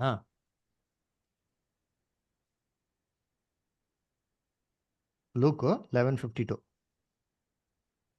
ಹಿಂದಿನಿಂದ ಒಂದೇ ಅಯ್ಯೋ ಮನೆಯಲ್ಲಿರುವ ಇಲ್ಲ ಇಲ್ಲ ಇಲ್ಲ ಇಲ್ಲ 5 ಇಲ್ಲ ಇಲ್ಲ ಇಲ್ಲ ಅಷ್ಟ. ಲೂಕ ಅಯ್ಯೋ 11. ಧರ್ಮೋಪದೇಶಕರೇ, ಹಾ ಜ್ಞಾನಕ್ಕೆ ಸಾಧನವಾದ 11 ಬೀಗದ ಸಾರಿ ಕೈಯನ್ನು ತೆಗೆದುಬಿಟ್ಟಿರಿ. ನೋಡ್ರ, ಜ್ಞಾನಕ್ಕೆ ಸಾಧಕವಾಗಿರಂತ ಬಿಗಿದ ಕೈ ಏನ್ ಮಾಡಿದ್ರಂತೆ, ತೆಗೆದುಬಿಟ್ಟಿರಿ. ತೆಗೆದು ಬಿಟ್ಟಿರಿ. ಆಮೇಲೆ ನೀವು ಒಳಕ್ಕೆ ಹೋಗಲಿಲ್ಲ, ಹಾ ಒಳಕ್ಕೆ ಹೋಗುತ್ತಿರುವವರೆಗೂ ಅಡ್ಡಿ ಮಾಡಿದಿರಿ ಅಂದನು. ಅದೇನರ್ಥ, ಜ್ಞಾನಕ್ಕೆ ಸಾಗದ ಬೀಗಿದ ಕೈ ಅಂತಂದ್ರೆ ಬೈಬಲ್ ಪ್ರಕಾರ ಥಿಂಕ್ ಮಾಡಕ್ಕೂ, ರೀಸನ್ ಔಟ್ ಮಾಡಕ್ಕೂ ಕೂಡ ಬಿಡ್ತಾ ಇಲ್ವಂತೆ. ಇಲ್ಲಿ ಬೈಬಲ್ ಬಗ್ಗೆ ಅಧಿಕವಾಗಿ ಥಿಂಕ್ ಮಾಡ್ಬಿಡ್ತಾರೆ, ಏನ್ ಮಾಡ್ತಾರೆ, ಬೀಗಿದ ಕೈ ತಿಕ್ಕೊಂಡ್ಬಿಡುತ್ತಂತೆ. ಓದಲ್ಲ ಕೇಳ್ಬಾರ್ದು, ಏನು ಓದ್ಬಾರ್ದು, ನಾವೇನ್ ಹೇಳ್ತೀರೋ ಅದೇ ಕೇಳ್ಬೇಕು ನೀವು, ಅಷ್ಟೇ ಹೋಯ್ತಾ ಇರ್ಬೇಕು. ಹಿಂಗೆ ಮಾಡಿ ಬಿಟ್ಟಿದ್ರೆ ಲಾಕ್ ಮಾಡ್ಬಿಟ್ಟಿದ್ರಂತೆ ಇಸ್ರೇಲ್ ಜನಗಳನ್ನ. ಯೇಸು ಕ್ರಿಸ್ತ ಹೇಳ್ತಾರೆ, ನೀವೇನ್ ಮಾಡ್ಬಿಟ್ಟಿದ್ದೀರಾ, ನೀವಂತೂ ದೇವರಾಜ್ಯಕ್ಕೆ ಹೋಗಿ ಲಾಯಕೆ ಇಲ್ಲ. ಸುಮ್ನೆ ಹೋಗೋರ್ನು ಕೂಡ ಏನ್ ಮಾಡ್ತಾರ ನೀವು ಬಿಡ್ತಾ ಇಲ್ಲ ಅಂತ ಹೇಳ್ಬಿಟ್ಟು, ಕಪಟಿಗಳೇ ಅಲ್ವರ, ಸುಣ್ಣ ಬಳ್ದಂತ ಸಮಾಧಿಗಳೇ ಅಂತ ಚೆನ್ನಾಗಿ ಬೈತಾರೆ. ಇವೆಲ್ಲ ವಾಕ್ಯ ಬರ್ಕೊಳ್ಳಿ. ಮತ್ತೆ 23ನೇ ಅಧ್ಯಾಯ ಪೂರ್ತಿಯಾಗಿ 23ರಿಂದ 27ನೇ ವಾಕ್ಯದವರೆಗೂ ಇದೇ ಹೇಳೋದು. ಅದರ ನೀವ್ ಹೆಂಗಿದೆ ಅಂತೆ, ನೀವು ಪಂಚ ಪಾತ್ರೆಗಳೆಲ್ಲ ನೀವು ಹೊರಗಡೆ ಮಾತ್ರ ತೊಳಿತಾ, ಒಳಗಡೆ ಮಾತ್ರ ಒಳಗ ಏನಾಗಿದೆ, ಬಟ್ಟಲು ಒಳಗ ಹೊರಗಡೆ ಎಲ್ಲ ಹೊಲಸಿಂದ ತುಂಬಿದೆ ಅಂತ ಹೇಳ್ತಾರೆ. ಹೆಂಗೆ ನಮ್ಮ ಹೋಟ್ಲಿಗೆ ಟೀ ಕುಡಿದ್ರೆ ಹೆಂಗಿರ್ತಾರೆ, ಒಳ್ಳೆ ಫಳ ಫಳ ಅಂತ ಗ್ಲಾಸಲ್ಲಿ ಕೊಡ್ತಾನ್ರಿ. ಎಲ್ಲ ಟೀ ಕುಡಿದ್ಮೇಲೆ ನೋಡಿದ್ರೆ ಒಳಗಡೆ ಹೆಂಗಿರ್ತಾರೆ, ಕರೆ ಹಂಗೆ ಇರ್ತವ್ರಿ. ಆಚ ಕಡೆ ಮಾತ್ರ ಫಳ ಫಳ, ಒಳಗಡೆ ಎಲ್ಲ ಬರೀ ಹೊಲಸು. ಈ ತರ ಇದ್ದವ್ರೆ ಯಾರು ಅಂದ್ರೆ ಕಪಟಿಗಳಾಗಿರಂತ ಫರಿಸಿಯರು, ಶಾಸ್ತ್ರಿಗಳು ಶಾಸ್ತ್ರಿಗಳು. ಶಾಸ್ತ್ರಿ ಅಂದ್ರೆ ಇವರು ನಿಜವಾದ ಯಹೂದ್ಯರ ಇಲ್ಲ, ಅರೆ ಯಹೂದ್ಯರಾಗಿದ್ರು. ದೇವ್ರವ್ರನ್ನ ರೆಕಗ್ನೈಸ್ ಮಾಡ್ದ, ದೇವ್ರ ಮಕ್ಳು ಅಂತ ಅಂಗೀಕಾರ ಮಾಡಿದ್ರ ಇಲ್ಲ ರೀ. ಇವ್ರು ಸತ್ಯನೇ ಕೇಳಿಲ್ಲ ರೀ, ಯೇಸು ಕ್ರಿಸ್ತನ ಕಡೆಗೆ ಹೋಗಕ್ಕೆ ಬಿಟ್ಟಿಲ್ಲ. ಸತ್ಯನ ಕೇಳಕ್ಕೆ ಬಿಡ್ದಿರಂತ ಫರಿಸಿಯ ಸದೀಶರು. ಅದ್ಗೆ ನೋಡಿ ಇವ್ರಿಗೆ ಏನ್ ಹೇಳ್ತಾರೆ ಯೇಸು ಕ್ರಿಸ್ತ. ಒಂದು ವಾಕ್ಯ ಓದೋಣ, ಮತ್ತೆ 23 ಮತ್ತೆ 24. ಅಯ್ಯೋ ಕಪಟಿಗಳಾದ ಶಾಸ್ತ್ರಿಗಳೇ, ಫರಿಸಾಯರೇ, ನೀವು ಮರುಗ, ಸೋಪು, ಜೀರಿಗೆಗಳಲ್ಲಿ 10 ಪಾಲು ಕೊಡುತ್ತೀರಿ ಸರಿ, ನೋಡ್ರಿ, ಆದರೆ ಇವ್ರು ಏನ್ ಕೊಡ್ತಾ ಇದ್ರ ಹತ್ರ ಒಂದು ಭಾಗ, ಇವಾಗ ತೈಟ್ಸ್ ಅಂತ ಹೇಳ್ತಾರೆ ಗೊತ್ತಾ, ಈ ಸಭೆಯಲ್ಲಿ ಕೊಡ್ತಾರೆ ತೈಟ್ಸ್. ನೋಡಿ ಏನ್ ಕೊಡ್ತಾರಂತೆ, 10 ಪಾಲು ಏನ್ 10%. ಕೊಡ್ತಾ ಇದ್ರ, ದಶಂಭಾಗ. ಓದಿ ಇನ್ನೊಂದ್ಸತಿ ಅಲ್ಲಿ ಏನ್ ಕೊಟ್ಟಾರ, 10 ಭಾಗ. ಕರೆಕ್ಟ್ ಮರುಗ, ವಾಕ್ಯ ಓದಿ. ಸೋಪು, ಜೀರಿಗೆ ಏನ್ ಬದರ್, ಮರುಗು, ಸೋಪು, ಜೀರಿಗೆಗಳಲ್ಲಿ 10 ಪಾಲು ಕೊಡ್ತೀರಿ. 10 ಪಾಲು. ಇದೆಲ್ಲ ಕೊಡುವಂದ್ರ ದೇವ್ರ, ಮುರುಗ, ಸೊಪ್ಪು, ಜೀರಿಗೆ ಇದೆಲ್ಲ ಕೊಡುವಂತಂದ್ರ ದೇವ್ರು. ದೇವ್ರ ಬಿರಿಯಾನಿ ಮಾಡ್ತಾರ. ನೋಡಿ ಏನ್ ಕೊಟ್ಟಾರ ನೋಡಿ ಅಂತೀನಿ. ಇವರು ರೂಲ್ಸು 10 ಕೊಡ್ಬೇಕು, ಎಲ್ಲ ಕೊಟ್ಬಿಡ್ಬೇಕು ಅಂದ್. ಇವ್ರು ಏನ್ ಮಾಡ್ಬಿಟ್ರು, ಮನೆಯಲ್ಲಿ ಕೊತ್ತಂಬರಿ ಹಾಕ್ಬೇಕ್ರೆ ಅದ ತಗಡಪ್ಪ ಒಂದು ಸ್ವಲ್ಪ ಎತ್ತಿಕ್ಬಿಡು, ಬಿರಿಯಾನಿ ಮಾಡ್ಬೇಕ ಮರುಗ ಹಾಕ್ರೆ ಒಂದು ಸ್ವಲ್ಪ ಎತ್ತಿಕ್ಬಿಡು, ಅದರ ಸಾಸಿವೆ ಹಾಕ್ಬೇಕ್ರೆ ಸ್ವಲ್ಪ ಎತ್ತಿಕ್ಬಿಡು, ಜೀರಿಗೆ ಹಾಕ್ಬೇಕು ಸ್ವಲ್ಪ ಎತ್ತಿಕ್ಬಿಡು. ಯಾಕೆ ಇದು ಯಾರು ಕೊಡ್ಬೇಕು, ದೇವ್ರು ಇವೆಲ್ಲ ಕೇಳಿದ್ರ. ಅದ್ರ ಬಗ್ಗೆ ನೋಡೋಣ, ಟೈಟ್ಸ್ ಬಗ್ಗೆ, ಕಾಣಿಕೆ ಬಗ್ಗೆ ಒಂದು ಪಾಠ ಇದೆ, ನೋಡೋಣ ಯಾವಾಗ ಅಲ್ವರ. ಇದನ್ನ ಕೊಟ್ರೆ ಯೇಸು ಕ್ರಿಸ್ತ ಏನ್ ಹೇಳ್ತಾರೆ ನೋಡಿ, ಮುಂದಕ್ಕೆ ಓದಿ ಇವಾಗ ಹೇಳ್ತಾರೆ. ಆದರೆ ನ್ಯಾಯವನ್ನು, ಕರುಣೆಯನ್ನು, ನಂಬಿಕೆಯನ್ನು ಬಿಟ್ಟು ಬಿಟ್ಟಿರಿ. ನೋಡ್ರ, ಇವುಗಳನ್ನು ಮಾಡಬೇಕಾಗಿತ್ತು, ಹ ಹ ಅವುಗಳನ್ನು ಬಿಡಬಾರದು. ಹ ದಾರಿ ತೋರಿಸುವ ಕುರುಡರೇ, ಹ ನೀವು ಸೊಳ್ಳೆ ಸೂಸುವವರು, ಒಂಟೆ ನುಂಗುವವರು. ನೋಡ್ರ ಹೆಂಗ್ ಬೈತಾರ್ರಿ, ದಾರಿ ನೋಡ್ಸಂತ ಕುರುಡರು. ನಿಮ್ಗೆ ಕಾಣಿಸ್ತಿಲ್ಲ, ನೀವು ಬೇರೆ ಕರ್ಕೊಂಡ್ಬಂದ್ ದಾರಿ ನೋಡ್ಸಿ ಅಂತ ಹೇಳ್ತಾರೆ. ಹೆಂಗಿದಿರಂತೆ ನೀವು, ಹ ಒಂಟೆನಾ ಸೊಳ್ಳೆ ಸೋಸುವ ಸೊಳ್ಳೆ ಸೋಸ್ಬಿಡ್ತಾರೆ ನುಂಗುವವರು. ಫಿಲ್ಟರ್ ಹಾಕ್ಬಿಟ್ಟು. ಅಯ್ಯೋ ಸೊಳ್ಳೆ ಒಂಟೆನೂ ನುಂಗ್ಕೊಂಡ್ಬಿಡ್ತಾವ್ರಿ. ಏನ್ರಿ ಡೈಲಾಗು, ಸೂಪರ್ ಫಿಲಮ್ ಡೈಲಾಗ್ ರೀ. ನಮ್ಮ ರಜನಿ ಏನಂತಾರೆ, ನಮ್ಮ ಯೇಸು ಕ್ರಿಸ್ತ ಸೂಪರ್ ಸ್ಟಾರ್ ರೀ. ಹೆಂಗ್ ಹೇಳಿದ್ರೆ ನೋಡಿ ಡೈಲಾಗ್ ಹತ್ತೀನಿ, ಸರಿಯಾಗಿ ಬೈದಾರ ನೋಡ್ತೀನಿ ಕಪ್ಪಟಿಗಳಿಗೆ. ಯಾಕೆ ಬರೀ ತೋರಿಕೆ ಆಗಿದ್ರಿ ನೋಡಿದ್ದೆ, ಸುಮ್ಮನೆ ಔಟ್ ವರ್ಡ್ ಅಷ್ಟೇ, ಒನ್ ವರ್ಡ್ ಏನಿಲ್ಲ ಗುಣಲಕ್ಷಣಗಳು ಅದರ.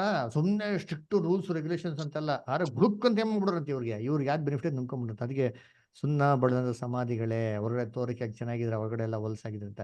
ಇವಾಗ ಈ ತರ 2 ಗುಂಪುಗಳನ್ನ ಯೇಸು ಕ್ರಿಸ್ತ ಮೊದಲನೇ ಬರಬೇಕಲ್ಲಿ ಸಪರೇಷನ್ ಮಾಡೋದು ಹೆಂಗೆ, ಮೊರವನ್ನು ಕೈನಲ್ಲಿ ಇಟ್ಕೊಂಡು, ಅವ್ರ ಕೈಲಿರೋಂಥ ಮೊರ ಅಂದ್ರೆ ದೇವರ ವಾಕ್ಯ.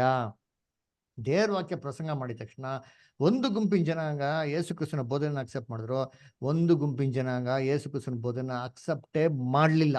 ನೋಡಿ ಓದೋಣ ಏನಾಯ್ತು ಅಂತಂದ್ಬಿಟ್ಟು, ಲೂಕ್ 4:22 ಓದಿ.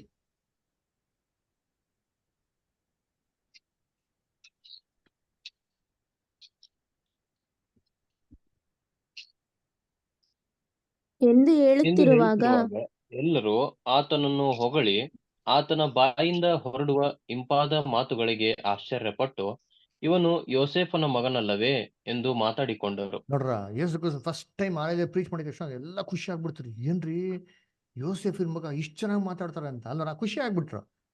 ಯಾರು ಸ್ವಲ್ಪ ಜನ ಖುಷಿ ಆದ್ರು, ಮಿಕ್ಕಿದವ್ರು ಏನ್ ಮಾಡಿದ್ರು ಗೊತ್ತಾ? ಅದೇ ಅಧ್ಯಾಯದಲ್ಲಿ 28ರಿಂದ 30 ಓದಿರ್ತಾರೆ. ಸಭಾಮಂದಿರದಲ್ಲಿರುವವರೆಲ್ಲರೂ ಈ ಮಾತುಗಳನ್ನು ಕೇಳಿ ಬಹಳವಾಗಿ ಸಿಟ್ಟುಗೊಂಡು ಎದ್ದು ಆತನನ್ನು ಊರ ಹೊರಕ್ಕೆ ಅಟ್ಟಿ ತಮ್ಮ ಊರು ಕಟ್ಟಿದ್ದ ಗುಡ್ಡದ ಕಡಿದಾದ ಸ್ಥಳಕ್ಕೆ ನಡೆಸಿಕೊಂಡು ಹೋಗಿ ಅಲ್ಲಿಂದ ಕೆಳಕ್ಕೆ ದೊಬ್ಬಬೇಕೆಂದಿದ್ದರು.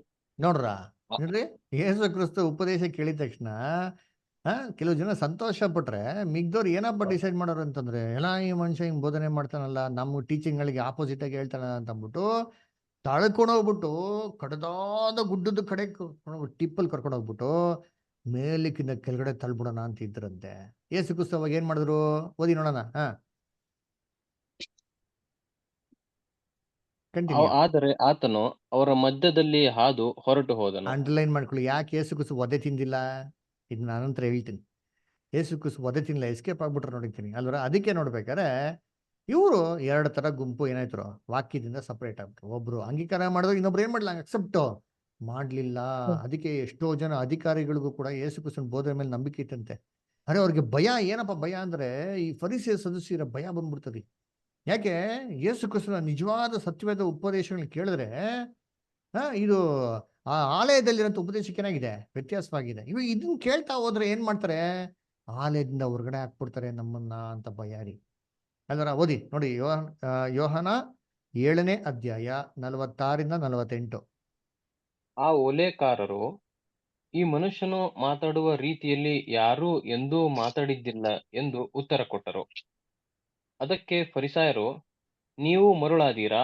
ಹಿರೀಸಭೆಯವರಲ್ಲಿಯಾಗಲಿ ಫರಿಸಾಯರಲ್ಲಿಯಾಗಲಿ ಯಾರಾದರೂ ಅವನನ್ನು ನಂಬಿದ್ದಾರೋ?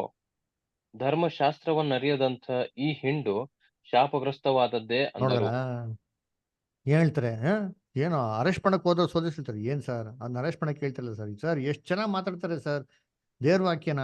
ಸರ್ ಅವ್ನ ಅರೆಸ್ಟ್ ಮಾಡ್ಬೇಕಂತ ಹೇಳಿದ್ರೆ ನೀವು ಮೋಸ ಆಗ್ಬಿಟ್ರಾ ಅಂತ ಏನ್ ಮಾಡ್ತಾರೆ, ಫರಿಸೇಯರು ಕೇಳ್ತಾರೆ. ಹಂಗಾರೆ ಏನ್ರಿ, ಆ ಮೊರ ಕೆಲಸ ಮಾಡ್ತಾ ಇದೆ, ದೇವ್ರ ವಾಕ್ಯ ಸಪ್ರೇಟ್ ಮಾಡ್ತಾ ಇದೆ ಒಟ್ಟನ್ನು ಮತ್ತು ಏನ್ರಿ ಗೋಧಿನ. ಯೋಹಾನ 12ನೇ ಅಧ್ಯಾಯ 42 ಮತ್ತು 43. ಆದರೂ ಹಿರೀಸಭೆಯವರಲ್ಲಿಯೂ ಅನೇಕರು ಆತನನ್ನು ನಂಬಿದರು.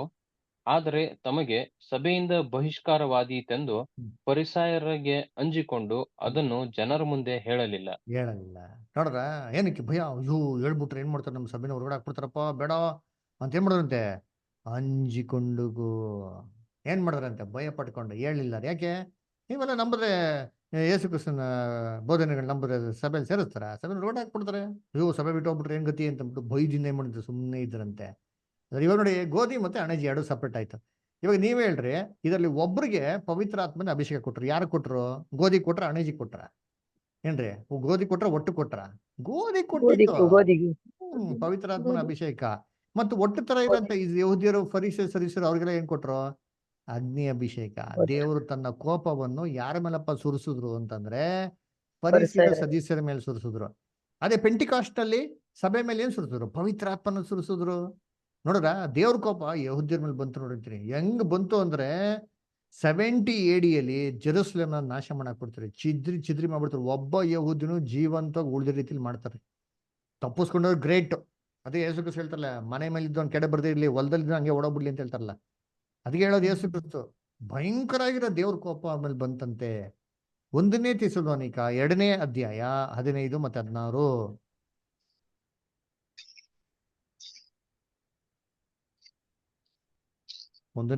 ಆ ಯಹೂದ್ಯರು ಕರ್ತನಾದ ಯೇಸುವನ್ನು ಪ್ರವಾದಿಗಳನ್ನು ಕೊಂದರು, ನಮ್ಮನ್ನು ಅಟ್ಟಿಬಿಟ್ಟರು. ಅವರು ದೇವರನ್ನು ಮೆಚ್ಚಿಸುವವರಲ್ಲ, ಎಲ್ಲಾ ಮನುಷ್ಯರಿಗೂ ವಿರೋಧಿಗಳಾಗಿದ್ದಾರೆ. ಅನ್ಯ ಜನರಿಗೆ ರಕ್ಷಣೆಯಾಗುವಂತೆ ಸುವಾರ್ತೆಯನ್ನು ಹೇಳುವ ನಮಗೆ ಅಡ್ಡಿ ಮಾಡುತ್ತಾರೆ. ಹೀಗೆ ತಮ್ಮ ಪಾಪ ಕೃತ್ಯಗಳನ್ನು ಎಲ್ಲಾ ಕಾಲಗಳಲ್ಲಿಯೂ ಪರಿಪೂರ್ಣ ಮಾಡುವುದಕ್ಕೆ ಹೋಗುತ್ತಾರೆ. ಹ್ಮ್ ಆದರೆ ದೇವರ ಕೋಪವು ಅವರ ಮೇಲೆ ಸಂಪೂರ್ಣವಾಗುತ್ತಾ ಬಂತು. ದೇವ್ರ ಕೋಪ ಅವ್ರ ಮೇಲೆ ಸಂಪೂರ್ಣವಾಗಿ ಬಂತಂತ್ರಿ. ನೋಡ್ರ, ದೇವ್ರ ಕೋಪ ಸಂಪೂರ್ಣವಾಗಿ ಬಂತ್ರಿ. ಕೋಪ ನಾಶ ಮಾಡಾಕು 70 ಡೇಲಿ. ಸೊ ಮೊದಲನೇ ಸುಗ್ಗಿ ಮುಗೀತು. ಗೋಧಿ ಒಟ್ಟನ್ನು ಸಪ್ರೇಟ್ ಮಾಡಿದ್ರು, ಗೋಧಿನ ಪವಿತ್ರಾತ್ಮ ಅಭಿಷೇಕ ಮಾಡಿದ್ರು, ಒಟ್ಟಿಗೆ ಅಗ್ನಿ ಅಭಿಷೇಕ ಮಾಡಿ ನಾಶ ಮಾಡಕ್ಕೆ. ಸರಿ, ಇವಾಗ ಎರಡನೇ ಸುಗ್ಗಿಗೆ ಬರೋಣ. ಮೊದಲನೇ ಸುಗ್ಗಿ ತರನೇ ಎರಡನೇ ಸುಗ್ಗಿ ಸುವಾರ್ತೆ ಯುಗದಲ್ಲಿ ನಡೀತಾ ಇದೆ. ಇದ್ರ ಬಗ್ಗೆ ಎಲ್ಲಪ್ಪ ಕೊಟ್ಟಿದ್ದಾರೆ ಯೇಸು ಕ್ರಿಸ್ತ ಅಂದ್ರೆ ಮತ್ತೆ 13ನೇ 24ರಿಂದ 30 ಕೊಟ್ಟಾರೆ. ಓದಿ. Matthew 13 chapter 24 to 30.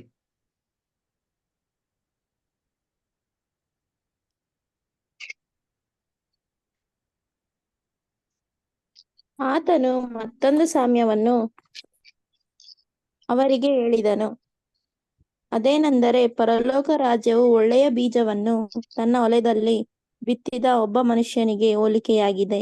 Very good sister. ಆದರೆ ಪರಲೋಕ ರಾಜ್ಯ ಏನ್ರಿ ಒಬ್ಬ ಮನುಷ್ಯನ್ಗೆ ಏನೋ ಒಂದು ಹೋಲಿಕೆ ಆಗಿದೆ. ಆ ಮನುಷ್ಯ ಏನ್ ಮಾಡದ ಅಂತಂದ್ರೆ ಏನ್ ಮಾಡುತ್ತೆ, ಒಳ್ಳೆ ಬೀಜಕ್ಕೆ ಹೋಲಿಕೆ ಆಗಿದೆ. ಆ ಮನುಷ್ಯ ತಗೊಂಡು ಏನ್ ಮಾಡುತ್ತೆ, ಆ ಒಳ್ಳೆ ಬೀಜ ತನ್ನ ಭೂಮಿಯಲ್ಲಿ ಬಿತ್ತನೆ ಮಾಡ್ದ ಅಂತ ಹೇಳ್ತಾರೆ ಅಲ್ವರ. ಇದು ನೆಕ್ಸ್ಟ್ ಹಂಗೆ ವಚನ ಓದೋಣ ಅಷ್ಟೇ, ಹಂಗೆ ಇರಿ. ಇದ್ರ ಅರ್ಥನ ಯೇಸು ಕ್ರಿಸ್ತ ಏನ್ ಮಾಡ್ತಾರೆ ಮತ್ತೆ ಅದೇ ಅಧ್ಯಾಯದಲ್ಲಿ 13 ಚಾಪ್ಟರ್ಲಿ 37 ಇಂದ 43 ಎಕ್ಸ್ಪ್ಲೇನ್ ಮಾಡ್ತಾರೆ. ಸರಿ, ಇವಾಗ ಏನ್ ಮಾಡೋಣ, ಇವಾಗ ಸಿಸ್ಟರ್ ಏನು ಓದಿದ್ರು ಅದು ವಿವರಣೆ ಹಂಗೆ ನೋಡೋಣ ನೋಡ್ತೀರಿ. ಏನಂತೆ, ಪರಲೋಕ ರಾಜ್ಯ ಒಳ್ಳೆ ಬೀಜಕ್ಕೆ ಏನಾಗಿದೆ, ಹೋಲಿಕೆ ಆಗಿದೆ. ಹೋಲಿಕೆ ಆಗಿದೆ. ತನ್ನ ಮನುಷ್ಯ ತಗೊಂಡೋಗಿ ಏನ್ ಮಾಡೋದು, ತನ್ನ ಹೊಲದಲ್ಲಿ ಬಿತ್ತನೆ ಮಾಡತ್ತಂತೆ ಅದರ. ನೆಕ್ಸ್ಟ್ ಏನಾಯ್ತು ಸಿಸ್ಟರ್, ಹಂಗೆ ಓದಿ ಇಷ್ಟ ಮುಂದಕ್ಕೆ ಓದಿ. ಆದರೆ ಜನರು ನಿದ್ರೆ ಮಾಡುವ ಕಾಲದಲ್ಲಿ ಅವನ ವೈರಿಯು ಬಂದು ಗೋಧಿಯ ನಡುವೆ ಅಣಜಿ ಬಿತ್ತಿ ಹೋದನು. ನೋಡ್ರಾ, ಆದ್ರೆ ಗೋಧಿಯು ಅವನು ವೈರಿ ಇದಿಷ್ಟ, ಆದ್ರೆ ಅವನು ವೈರಿ ಬಂದ್ಬಿಟ್ಟು ಏನಪ್ಪಾ ಮಾಡ್ದ ಅಂದ್ರೆ, ಎಲ್ಲಾ ಜನಗಳು ನಿದ್ದೆ ಹೋಗ್ತಾ ಇರ್ಬೇಕಾದ್ರೆ ಗೋಧಿ ನಡುವೆ ಏನ್ ಬಿತ್ತನೆ ಮಾಡದಂತೆ, ಹಣಜಿನ ಬಿತ್ತನೆ ಮಾಡದಂತೆ ಅಲ್ವರ. ಸರಿ, ನೋಡ್ಬೇಕಾರೆ ಏನ್ರಿ ಇದು ತುಂಬಾ ಸಿಂಪಲ್. ಯಾರ ಬೀಜ ಅಂತಂದ್ರೆ ಏನ್ರಿ, ದೇವರ ವಾಕ್ಯ ಯೇಸು ಕ್ರಿಸ್ತನಲ್ಲಿ ಹೇಳ್ತಾರೆ. ಹೊಲ ಅಂತಂದ್ರೆ ಈ ಲೋಕದಲ್ಲಿ ಏನ್ ಮಾಡಿದ್ರು ಯೇಸು ಕ್ರಿಸ್ತು, ಸುವಾರ್ತೆನ ಏನ್ ಮಾಡಿದ್ರು, ಎಲ್ಲಾ ಕಡೆ ಲೋಕದಲ್ಲಿ ಎಲ್ಲಾ ಕಡೆ ಏನ್ ಮಾಡಿದ್ರು, ಬಿತ್ತನೆ ಮಾಡಿದ್ರು ಅಲ್ವರ. ಆದ್ರೆ ಏನ್ರಿ ಏನ್ ಮಾಡ್ದಂತೆ ವೈರಿ, ಎಲ್ಲಾ ಜನಗಳು ನಿದ್ದೆ ಹೋಗಿರ್ಬೇಕಾರೆ ಅದರ ಯಾರ ವೈರಿ, ಸೇತಾನು ಅದರ. ಎಲ್ಲಾ ಅಪೋಸ್ತಲರು ಎಲ್ಲ ಮರಣದಲ್ಲಿ ನಿದ್ದೆ ಹೋಗಿದ ತಕ್ಷಣ ಸೇತಾನ್ ಮೇಲ್ಗೈ ತಗೊಂಡು ಏನ್ ಮಾಡ್ದಂತೆ, ಎಲ್ಲ ಗೋಧಿ ಬಿತ್ತನೆ ಮಾಡಿದ್ರು. ಅಲ್ಲೆಲ್ಲ ಹೋಗಿ ಏನ್ ಮಾಡ್ಬಿಟ್ಟಂತೆ, ಹಣೆಜಿನ ಬಿತ್ತನೆ ಮಾಡ್ಬಿಟ್ಟಂತೆ ಅಲ್ವರ. ಆಮೇಲೆ ನೆಕ್ಸ್ಟ್ ಏನಾಯ್ತು, ಗೋಧಿಯು ಬೆಳೆದು ಫಲಕ್ಕೆ ಬಂದಾಗ ಅಣಜಿ ಸಹ ಕಾಣಬಂತು. ಆಗ ನೋಡ್ರ, ಅಲ್ಲಿ ಯಜಮಾನನ ಒಂದ್ ನಿಮಿಷ ಸರ್. ಅದಕ್ಕೆ ಅಲ್ಲಿ ಗೋಧಿ ಬೆಳಿಬೇಕಾದ್ರೆ ಜೊತೆಗೆ ಏನ್ ಕೂಡ ಬೆಳೀತಂತೆ, ಹಣೆಜಿ ಕೂಡ ಅಣಜಿ. ಬೆಳೆದ್ಬಿಡ್ತಂತೆ. ಆವಾಗ ಸೇವಕರು ಗೊತ್ತಾಗೋಯ್ತು, ಅದೇ ಇದೇನಪ್ಪ ಇದು, ನಾವು ಬಿತ್ತನೆ ಮಾಡಿದ್ದೇನು ಇದು ಆಕ್ಚುಲಿ ಗೋಧಿ ತಾನೆ, ಇಲ್ಲಿ ಏನ್ ಕಾಣಿಸ್ತೈತಿ ಇಲ್ಲಿ ಹಣೆಜಿ ಬಡ್ದೈತಲ್ಲ ಅಂತ ಅಂದ್ಬಿಟ್ಟು ಏನ್ ಮಾಡ್ತಾರೆ, ಏನ್ ಹೇಳ್ತಾರೆ, ಸರ್ ಇದನ್ನ ಮಾಡಿದ್ ಹಿಂಗಲ್ವಲ್ಲ, ನಾವ್ ಏನ್ ಮಾಡೋಣ, ಹೋಗ್ಬಿಟ್ಟು ಕಿತ್ತಾಕ್ಬಿಡೋಣ ಅಂತ ಕೇಳ್ತಾರೆ. ಅವಾಗ ಏನ್ ಹೇಳ್ತಾರೆ, ಕಂಟಿನ್ಯೂ ಮಾಡಿ. ಆಗ ಯಜಮಾನನ ಆಳುಗಳು ಅವನ ಬಳಿಗೆ ಬಂದು, ಅಯ್ಯ, ನೀನು ನಿನ್ನ ಹೊಲದಲ್ಲಿ ಒಳ್ಳೆಯ ಬೀಜ ಬಿತ್ತಿದೀಯಲ್ಲ, ಅಣಜಿ ಎಲ್ಲಿಂದ ಬಂತು ಎಂದು ಕೇಳಲು ಅವನು, ಇದು ಒಬ್ಬ ವೈರಿ ಮಾಡಿದ ಕೆಲಸ ಅನ್ನಲಾಗಿ ಆಳುಗಳು ಅವನನ್ನು, ಹಾಗಾದರೆ ನಾವು ಅದನ್ನು ಆರಿಸಿ ತೆಗೆಯೋಣ ಎಂದು ಕೇಳಲು ಅವನು, ಬೇಡ, ಅಣಜಿಯನ್ನು ಆರಿಸಿ ತೆಗೆಯುವಾಗ ಅದರ ಸಂಗಡ ಗೋಧಿಯನ್ನೆಲ್ಲಾದರೂ ಕಿತ್ತಿರಿ. ಸುಗ್ಗಿ ಕಾಲದ ತನಕ ಎರಡು ಕೂಡ ಬೆಳೆಯಲಿ.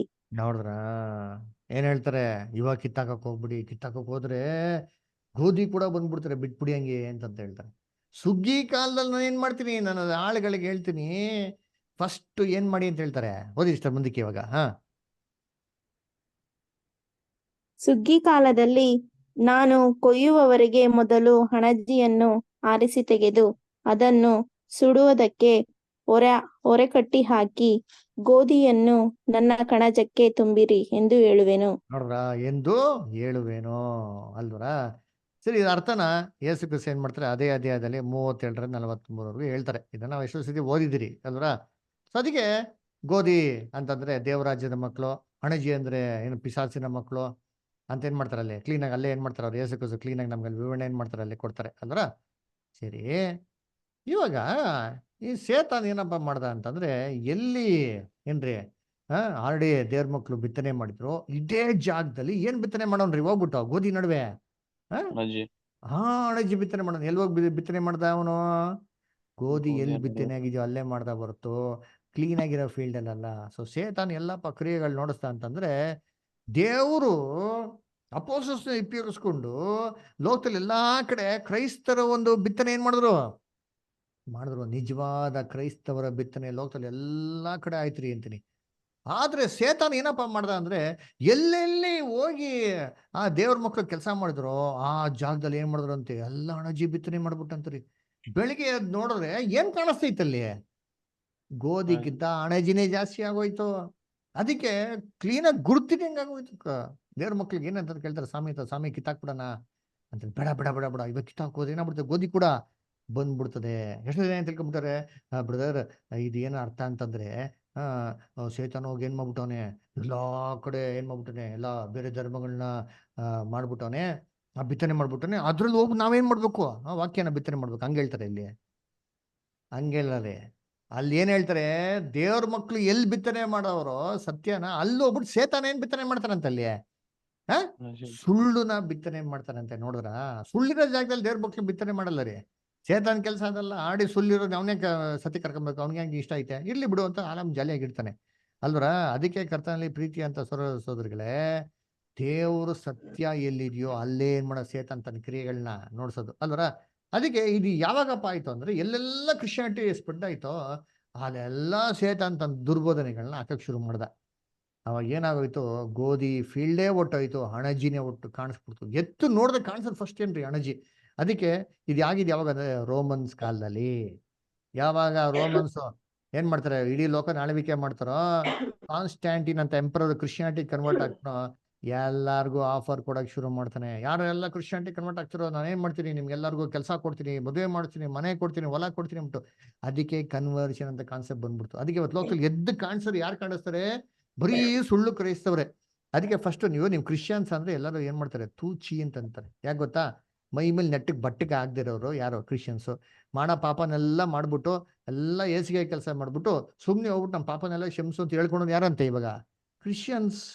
ಬೈಬಲ್ ಅದು ಹೇಳಲ್ಲ ರೀ, ನಾವು ಸಭೆ ಬಗ್ಗೆ ಪಾಠ ಓದ್ಬಿಡಿದ್ರಿ ಅಲ್ವರ. ಅದಕ್ಕೆ ಈ ವೈರಿ ಎಲ್ಲೋಗಿ ಬಿತ್ತನೆ ಮಾಡ್ದ ಅಂತಂದ್ರೆ ನಿಜವಾದ ಕ್ರೈಸ್ತವ್ರ ನಡುವೆನೆ. ಅದಕ್ಕೆ ಇವತ್ತು ಅಧಿಕವಾಗಿರೋದು ಲೋಕದಲ್ಲಿ ನಿಜವಾದ ಕ್ರೈಸ್ತವರೆಲ್ಲ ರೀ, ಎಲ್ಲ ಸುಳ್ಳು ಕ್ರೈಸ್ತವರು ಇರೋದು ಮೆಜಾರಿಟಿ. ಸತ್ಯ ಅಂತೂ ಒಬ್ರಿಗೂ ಗೊತ್ತಿಲ್ಲ ಅಲ್ವರ. ಏನೋ ಎಲ್ಲ ನಂಬದ್ ದುರ್ಬೋಧನೆಗಳು. ಏನೋ ನಂಬದ್ ದುರ್ಬೋಧನೆಗಳು. ಯೇಸು ಕ್ರಿಸ್ತನ ಮೊದಲನೇ ಬರುವಿಕೆಯಲ್ಲಿ ಹೇಗೆ ದುರ್ಬೋಧನೆಗಳು ನಂಬ್ತಾ ಇದ್ರು, ಇದೇ ತರ ಇವಾಗಿರೋಂಥ ಒಂದು ಸಂಸ್ಥೆಗಳಲ್ಲಿ ಏನ್ ಮಾಡ್ತಾರಲ್ಲ ಎಲ್ಲ ನಂಬದ್ ದುರ್ಬೋಧನೆಗಳು. ಎಕ್ಸಾಂಪಲ್ ನರಕ ಬಂದ್ಬಿಟ್ಟು ಸಮಾಧಿ ಅಂತ ಸ್ಪಷ್ಟವಾಗಿ ಬೈಬಲಲ್ಲಿ ನೋಡಿದಿರಿ. ಅಲ್ಲಿ ಇವತ್ತು ಉಪದೇಶ ಮಾಡೋದೇನ್ರಿ, ನರಕ ಎಲ್ಲ ಪಾಪಿಗಳಿಗೆ ಅಗ್ನಿ ಕೆರೆಗೆ ಹಾಕ್ತಾರೆ, ಬೆಂಕಿ ಕೆರೆಗೆ ಹಾಕ್ತಾರೆ, ವೇದನೆ ಕೊಡ್ತಾರೆ, ಆತ್ಮ ಸಾಯ್ತಾರೆ ಅಂತ ಬಹು ಸ್ಪಷ್ಟವಾಗಿ ಬೈಬಲ್ ಹೇಳಿದ್ರು. ಯಾರೋ ಸತ್ತೋರು ಏನ್ ಹೇಳ್ತಾರೆ, ಇವ್ರ ಆತ್ಮ ಇವತ್ತು ಏನಾಗ್ಬಿಡ್ತು ಹಂಗೇ ಹೋಗ್ಬಿಡ್ತು. ಎಲ್ಲೈತೆ ಬೈಬಲ್ನಲ್ಲಿ ಏನಂತ ಹೇಳ್ತಾರೆ, ಬೈಬಲ್ನಲ್ಲಿ ಸಮಾಧಿಯಲ್ಲಿ ಮಲಗಿರೋ ಎಲ್ಲರೂ ಆತನ ಧ್ವನಿ ಕೇಳುವಂತ ಕಾಲ ಬರ್ತದೆ, ಧ್ವನಿ ಕೇಳ್ಬಿಟ್ರ ಎದ್ ಬಂದ್ಬಿಟ್ರ ಕಾಲ ಬರ್ತಾರೆ ಅಂತಂದ್ರು. ಆಮೇಲೆ ಹೇಳ್ರಿ ಗುಡ್ ಫ್ರೈಡೆ ಅದ್ರ ಬಗ್ಗೆ ನೋಡೇ ಬಿಟ್ಟಿದ್ರಿ. ಬಿಷಪ್, ಫಾದರು, ರೆವ್ರೆಂಡು, ವುಮೆನ್ ಎಲ್ಲ ಪ್ರೀಚಿಂಗ್ ಮಾಡೋದು ದೇವ್ರ ನಿಜವಾದ ಸಭೆನ ಯೋಚನೆ ಮಾಡ್ರಿ. ಪ್ರಭು ರಾತ್ರಿ ಭೋಜನ ಏನ್ರಿ, ತಿಂಗ್ಳಿಗೊಂದ್ಸರಿ ತಗೊಳೋದು, ವಾರಕ್ಕೊಂದ್ಸರಿ ತಗೊಳೋದು, ಇಷ್ಟ ಬಂದಾಗ ತಗೊಳೋದು. ಅದು ಫಸ್ಟ್ ಆಫ್ ಆಲ್ ತೊಗೊಂಡು ಬೆಳಿಗ್ಗೆ ತಗೊಂಡ್ರೆ ರಾಂಗು. ಅದಲ್ಲಿ ಸೂರ್ಯ ಮುಳುಗ್ ಮೇಲೆ ತಗೊಬೇಕು ಅಂತ ಹೇಳ್ತಾರೆ. ಇಸ್ರೇಲ್ ಜನಗಳು ಪಾಸ್ ಅವ್ರನ್ನ ಮಾಡದಂತ ರೀತಿನೇ ಮಾಡ್ಬೇಕು, ನಾವು ಮಾಡ್ಬೇಕು ಅಂತ ಹೇಳ್ತಾರೆ. ವರ್ಷಕ್ಕೋಸ್ಕರ ಕರೆಕ್ಟಾಗಿ ತಗೊಬೇಕು ಅಂತ ಹೇಳ್ತಾರೆ. ಇದು ಯಾವ ರೀತಿ ಸತ್ಯ? ಅದರ ಬೈಬಲ್ನಂತೂ ಫಸ್ಟ್ ಆಫ್ ಆಲ್ ಓದೋದೇ ಇಲ್ಲ. ಅದರ ಬೈಬಲ್ನ ಪ್ರೀಚ್ ಮಾಡಲ್ಲ. ಸುಮ್ಮನೆ ಬೈಬಲ್ ಒಂದು ವಾಕ್ಯ ಹೇಳೋದು, ಮಿಕ್ಕಿದೆ ಮಾಡೋದು, ಒಂದು ಕತೆ ಹೇಳೋದು, ಒಂದು ಸಂಗೀತ ಆಡೋದು, ಅದರ ಒಂದು ಜೋಕ್ ಹೇಳೋದು, ಅದರ ಅವ್ರ ಸಾಕ್ಷಿಗಳು ಹೇಳ್ಬಿಡೋದು, ಇವ್ರ ಸಾಕ್ಷಿಗಳು ಹೇಳ್ಬಿಡೋದು, ಹಿಂಗಾಯ್ತು ಹಂಗಾಯ್ತು ಅಂತ ಹೇಳ್ಬಿಡೋದು, ಕತೆ ಮುಗಿಸ್ಬಿಡೋದು, ಇಷ್ಟೇ. ಆಮೇಲೆ ಅನ್ಯ ಭಾಷೆಗಳು, ಅದ್ಭುತಗಳು, ಪವಿತ್ರಾತ್ಮ, ಅಯ್ಯೋಯ್ಯಪ್ಪ ಅದನ್ನ ಕ್ಲೀನಾಗಿ ನೋಡೇ ಬಿಟ್ಟಿದ್ರಿ ಅನ್ಯ ಭಾಷೆಗಳನ್ನೇನಂತ. ಅದರ ಇವೆಲ್ಲ ದುರ್ಬೋಧನೆಗಳು ಬಂದಿರೋದ್ರಿಂದ ಲೋಕದಲ್ಲಿ ಎಲ್ಲ ಸುಳ್ಳು ಕ್ರೈಸ್ತವ್ರು ತಿನ್ಕೊಂಡ್ಬಿಟ್ರು ಅಲ್ವರ. ಸುಮ್ಮನೆ ಹೆಸರಿಗಾಗಿರೋಂಥ ಕ್ರೈಸ್ತವ್ರೆ, ನಿಜವಲ್ಲ ಯಾರು ಕ್ರೈಸ್ತವ್ರು ಇಲ್ಲ ರೀ. ಅದ್ರ ಅದಕ್ಕೆ ಓದಾ ನೋಡೋದು ಏನಿದೆ, ಬರೀ ಅಣಜಿ, ಎಲ್ಲಿ ನೋಡಿದ್ರು ಬರೀ ಅಣಜಿ ಅಣಜಿ ಅಣಜಿ ಅಣಜಿ. ಎಲ್ಲೋ ಒಂದ್ ಕಡೆ ಒಳಗಡೆ ಏನಾಗಿದೆ, ಗೋಧಿ ಇದೆ. ಅದಕ್ಕೆ ಏನ್ರಿ ಸೇತಾನ್ ತುಂಬಾ ಕ್ಲೆವರು. ಅವರಲ್ಲೂ ಕೂಡ ಬೈಬಲ್ ಸ್ಟಡಿ ಇಡ್ತಾನೆ. ಯಾಕೆ ಬೈಬಲ್ ಸ್ಟಡಿ ಇಟ್ರೆ ಹೇಗೆ ಇಡ್ತಾರೆ ಅಂತಂದ್ರೆ, ಇಲ್ಲ ಬೇರೆ ಕಡೆ ಹೋಗ್ಬಿಡ್ತಲ್ಲ ಬೈಬಲ್ ಸ್ಟಡಿ, ಇಂಥ ಬೈಬಲ್ ಸ್ಟಡಿ ಬಂದ್ಬಿಡ್ತಿರಲ್ಲ ನೀವೆಲ್ಲ ಅಂತ ನನಗೆ ಮಾಡ್ತಾರೆ. ಬೈಬಲ್ ಸ್ಟಡಿ ಇಡ್ತಾನೆ. ಆದ್ರೆ ಆ ಬೈಬಲ್ ಸ್ಟಡಿ ಹೆಂಗಿರ್ತಾರೆ ಅಂತಂದ್ರೆ ಅವು ಸರ್ಕಲಲ್ಲೇ ಇರ್ತಾರೆ ನೋಡಿರ್ತೀನಿ. ಯಾರಿಗೇನೂ ಪ್ರಶ್ನೆ ಬರಬಾರ್ದು, ಯಾರಿಗೇನೂ ಡೌಟ್ ಬರಬಾರ್ದು, ಎಲ್ಲ ರೆಡಿ ಮಾಡ್ಕೊಂಡ್ಬಿಡ್ತಾರೆ. ಅದನ್ನೇ ಓದ್ಬೇಕು, ಅದನ್ನೇ ಕೇಳ್ಬೇಕು, ಅದನ್ನೇ ಹೇಳ್ಬೇಕು. ಹೇಳಿದ್ದೆ ಮಾಡಿದ್ದು ಅಂತ ಅಲ್ವರ. ಏನ್ರಿ ಬೈಬಲ್ ಇಷ್ಟೊಂದು ಸತ್ಯಗಳಿದೆ, ಯಾಕಪ್ಪ ಹೇಳಲ್ಲ? ಹೇಳ್ಬೇಕು ತಾನೆ. ಇಷ್ಟೊಂದೆಲ್ಲ ರಹಸ್ಯ ಇತ್ತು ಅಂದ್ರೆ ಇವೆಲ್ಲ ನಿಮ್ಗೆ ಗೊತ್ತು ಅಂದ್ರೆ ಧೈರ್ಯವಾಗಿ ಹೇಳ್ಬೋದಲ್ಲ ಸಭೆಯಲ್ಲಿ. ಯಾಕೆ ಇಷ್ಟು ವರ್ಷ ಹೇಳಿಲ್ಲ? ಸಡನ್ ಆಗಿ ಏನಂತಾರೆ ಬೇರೆಯವ್ರದ್ದು ಕೇಳ್ಕೊಂಡು ಏನ್ ಹೇಳೋದು ಅಲ್ರ, ಹೇಳ್ಬೇಕು, ವಾಕ್ಯ ಉಪದೇಶ ಮಾಡಬೇಕು ಸರಿಯಾಗಿ, ಬೈಬಲ್ ಇರೋ ಪ್ರಕಾರ ಮಾಡಿ. ನೀವು ಬೈಬಲ್ ಇರೋ ಪ್ರಕಾರ ಮಾಡಿಲ್ಲ ಅಂತಾರೆ ನಾಚಿಕೆಗೆ ಗುರಿ ಆಗದ ರೀತಿಯಲ್ಲಿ ಇರೋಂಥ ಉಪದೇಶಕ್ಕೆ ಅಂತ ಬೈಬಲ್ ಹೇಳಲ್ವಾ ಅಲ್ವರ. ಸೊ ಏನಾಗೋಯ್ತು ಅಂತಂದ್ರೆ, ಸುಮ್ಮನೆ ಕ್ಯೂರಿಯಾಸಿಟಿ ಬರ್ದಿರೋ ರೀತಿಲಿ ಸುಮ್ಮನೆ ನೀರಲ್ಲಿ ಚೆನ್ನಾಗಿ ಹಾಲಿಗೆ ಒಂದು 2 ಲೀಟರ್ ನೀರು ಹಾಕ್ಬಿಟ್ಟು ಕೊಡ್ಸೋಂಥ ರೀತಿಲಿ ಏನಾಗೋಯ್ತು ಬೈಬಲ್ ಸ್ಟಡಿಗಳಾಗೋಯ್ತು ಇವತ್ತು. ಸುಮ್ಮನೆ ಏನಂತಾರೆ, ಸುಮ್ಮನೆ ನಾಮಕಾಶಾಸ್ತ್ರ ಬೈಬಲ್ ಸ್ಟಡಿ, ಅದರಲ್ಲಿ ಎಸೆನ್ಸೇ ಇಲ್ಲ, ತತ್ವನೇ ಇಲ್ಲ, ಬಲನೇ ಇಲ್ಲ ಅಲ್ವರ. ಅದಕ್ಕೆ ಗೋಧಿ ಅಣಜಿ ಸರಿ ನೋಡಿರ್ತೀರಿ. ಇವಾಗ ಗೋಧಿ ಅಣಜಿ ನೋಡಿ, ಇಲ್ಲಿ ಫೋಟೋ ನೋಡ್ತೀರಿ ಗೊತ್ತಾ, ಲೆಫ್ಟ್ ಅಲ್ಲಿ ಇರೋದು ಗ್ರೀನ್ ಇರೋದೆಲ್ಲ ಅಣಜಿ ನೋಡ್ರಿ ಹೆಂಗ್ ನೆಟ್ಟಿದ್ ನೆಟ್ಟಿಗೆ. ಈ ಪಕ್ಕದಲ್ಲಿರೋದು ಈ ಚಿಣ್ಣ ತರ ಬಣ್ಣ ಇರೋದು ಏನ್ರಿ, ಅದು ಗೋಧಿ ರೀ. ಗೋಧಿ ನೋಡಿ ಎಷ್ಟು ತೂಕ ಇದೆ ಅಂದ್ರೆ ಆ ತೆನೆಗಳು ತೂಕಕ್ಕೆ ಬೊಗ್ಬಿಡ್ತದೆ, ಅಣಜಿ ಬೊಗ್ಗದೇ ಇಲ್ಲ, ಹಂಗೇಂತಿರ್ತಾರೆ. ಅದ್ ಹೆಂಗ್ ಗೊತ್ತಾ ಮೀನಿಂಗು, ದೇವ್ರ ಮಕ್ಳು ಬೊಗ್ಬೇಕ್ರಿ. ತೂಕ ಇರೋರಾಗಿದ್ರೆ, ನಾವು ನಿಜವಲ್ಲೂ ದೇವ್ರ ಕಾಳುಗಳಾಗಿದ್ರೆ, ದೇವ್ರ ಮಣಿಗಳಾಗಿದ್ರೆ ದೇವ್ರ ವಾಕ್ಯಕ್ಕೆ ಸಣ್ಣರಾಗ್ಬಿಡ್ತಾರೆ. ಅದರ ದೇವ್ರ ಅದೇ ಹೇಳಿದ್ರಿ, ನೀವ್ ಏನೇ ಮಾಡಿ ನನ್ ಕೇಳಲ್ಲ, ನನಗೇನ್ ಬೇಕಾಗಿಲ್ಲ, ನನ್ನ ಮಾತಿಗೆ ಭಯ ಭಕ್ತಿ ನೋಡ್ಸಿ ನೀವು ಅಧೀನರಾಗಿ ಸಣ್ಣರಾಗ್ತೀರಾ, ಸಾಷ್ಟಾಂಗ ನಮಸ್ಕಾರ ಮಾಡ್ತೀರಾ, ನಾನು ಇದನ್ನೇ ಕೇಳೋದು ಅಂತ ಹೇಳ್ತಾರೆ. ದೇವ್ರ ತುಂಬಾ ಇಷ್ಟ ರೀ. ನೋಡಿ ಹೋದ್ರ ಏಷಯದಲ್ಲಿ 66:2, ಏಷಯ ಹೌದು, 66:2. ನನ್ನ ಕೈಯಿಂದಲೇ ಇವುಗಳೆಲ್ಲ ಉಂಟಾದವು. ಹ್ಮ್ ನಾನು ಕಟಾಕ್ಷಿಸುವವನು ಎಂಥವನೆಂದರೆ ದೀನನು, ಮನ ಮುರಿದವನು, ನನ್ನ ಮಾತಿಗೆ ಭಯಪಡುವವನು ಆಗಿರುವವನೇ. ನೋಡ್ರ, ಎಲ್ಲ ಏನ್ ಮಾಡ್ತಾರೆ, ದೀನನು ಮನ ಮುರಿದವನು. ಎಷ್ಟೋ ಜನ ಇಲ್ಲಿಗೆ ನಿಲ್ಸ್ಬಿಡ್ತಾರೆ, ದೀನನು, ಅಯ್ಯೋ ಕಣ್ಣೀರಿಟ್ಬಿಟ್ಟು, ಕರ್ತನೇ, ಅಮ್ಮ ದೇವ್ರೇ, ಅಪ್ಪ ರಾಜ, ನೀನ್ ಕಣ್ಣೀರು ಇರ್ತೀನಿ ರಾಜ ಅಂತ. ಆಯ್ತಪ್ಪ, ಏನು ಬೇಜಾರಿಲ್ಲಪ್ಪ, ಮಾಡಪ್ಪ, ಸಂತೋಷ, ಇದೆಲ್ಲ ಕಣ್ಣಿಟ್ಟು ಪ್ರಾರ್ಥನೆ ಮಾಡು. ಮುಂದಕ್ಕೆ ಹೇಳ್ತಾರಲ್ಲ, ಹೇಳ್ತಾರೆ, ನನ್ನ ಮಾತಿಗೇನ್ರಿ ಭಯ ಪಡೋನು. ದೇವ್ರ ಮಾತಿಗೆ ದೇವ್ರ ಮಕ್ಳು ನಡಕ ಪಡ್ಬೇಕ್ರಿ. ಹಿಂಗ್ ವಾಕ್ಯ ಹೇಳ್ತಾರೆ ಅಂದ್ರೆ ಸಾಷ್ಟಾಂಗ ನಮಸ್ಕಾರ ಮಾಡ್ಬಿಡ್ಬೇಕ್ರಿ. ದಾವೀದನ ಅದೇ ಕಂಡಿದ್ ದೇವ್ರು. ಒಂದೇ ಒಂದ್ ಮಾತು ಹೇಳ್ತಾರೆ ದೇವ್ರು, ಅದರ ಅಯ್ಯೋ ದೇವ್ರೆ, ನಾನು ಮಾಡಿದ ತಪ್ಪು ದೇವ್ರೆ, ಕ್ಷಮಿಸ್ಬಿಡು, ನೀನು ವಿರುದ್ಧವಾಗಿ ತಪ್ಪು ಮಾಡಿ ಅಂತ ಹೇಳ್ಕೊಂಡ್ಬಿಡ್ತಾನೆ, ಕನ್ಫೆಸ್ ಮಾಡ್ಬಿಡ್ತಾನೆ, ಸಣ್ಣರಾಗ್ತಾನೆ. ದೇವ್ರು ಇಷ್ಟಪಟ್ಬಿಟ್ರಿ. ಯೇಸು ಕ್ರಿಸ್ತನಿಗೆ ಏನ್ ಗೊತ್ತಾ ಹೆಸರಿಟ್ರು, ದಾವೀದಿನ ಮಗ ಅಂತ. ಅಂಥ ಮೋಸವಾಗಿರಂತ ಕೃತ್ಯ ಮಾಡಿರಂತ ದಾವೀದು ಅವ್ರ ಮಗ ಯಾರಂತೀರಿ, ಕ್ರಿಸ್ತನ. ನೋಡ್ರ, ದೇವ್ರು ಏನ್ರಿ ಗೋಧಿನ ಆಯ್ಕೆ ಮಾಡಿದ್, ಇದು ಗೋಧಿ ರೀ. ಅಣಜಿಯರ್ ಏನ್ ಗೊತ್ತಾ, ಸ್ಟಬ್ಬನ್ ಹೇಳಿದ್ ಮಾತೆ ಕೇಳಲ್ಲ. ಬೈಬಲ್ 1000 ನೋಡ್ಸ್ರಿ, ಇಲ್ಲ ಇದಕ್ಕೆ ಆಪೋಸಿಟ್ ಏನ್ ಮಾಡೋದು ಮಾತಾಡೋದು, ಸ್ಟಬ್ಬನ್, ಬಗ್ಗದೇ ಇಲ್ಲ. ಅದಕ್ಕೆ ಅಣಜಿ ಮತ್ತೆ ಗೋಧಿ. ಇವತ್ತು ಎಷ್ಟು ಜನ ಕ್ರೈಸ್ತವ್ರು ಇದಾರಲ್ಲ, ಎಷ್ಟು ಜನ ವಾಕ್ಯಕ್ಕೆ ಅಧೀನರಾಗ್ತಾರೆ ಹೇಳ್ರಿ. ಇಷ್ಟೆಲ್ಲ ಪಾಠ ಹೇಳ್ಕೊಟ್ಟಿದ್ಮೇಲೆ ಕೂಡ ತಿರ್ಗಾ ಅದೇ ರಾಗ ಅದೇ ಆಡೋ ಅಲ್ವರ. ಸದ್ಯ ನೋಡ್ಬೇಕಾರೆ ಇವ್ರು ಎರಡನ್ನೇ ಸಪ್ರೇಟ್ ಮಾಡೋದು. ಯೇಸು ಕ್ರಿಸ್ತು ಸುವಾರ್ತೆ ಯುಗದಲ್ಲಿ ಹೇಗೆ ಸಪ್ರೇಟ್ ಮಾಡ್ತಾರೆ ಏನ್ರಿ, ಏನ್ ಮಾಡಿ ನೀವು ಕೊನೆವರೆಗೂ ಬಿಡ್ರಿ. ಅಂತ್ಯ ಕಾಲದಲ್ಲಿ ನಾನು ಏನ್ ಮಾಡ್ತೀನಿ, ನನ್ನ ಒಂದು ಸುಗ್ಗಿ ಕಾಲದಲ್ಲಿ ಏನ್ ಮಾಡ್ತೀನಿ, ಸೇವಕರನ್ನು ಕಳಿಸ್ತೀನಿ ಅಂತ ಹೇಳ್ತಾರೆ. ಓದ ನೋಡಿದ್ದೀನಿ ಮತ್ತೆ 13, 29, 30.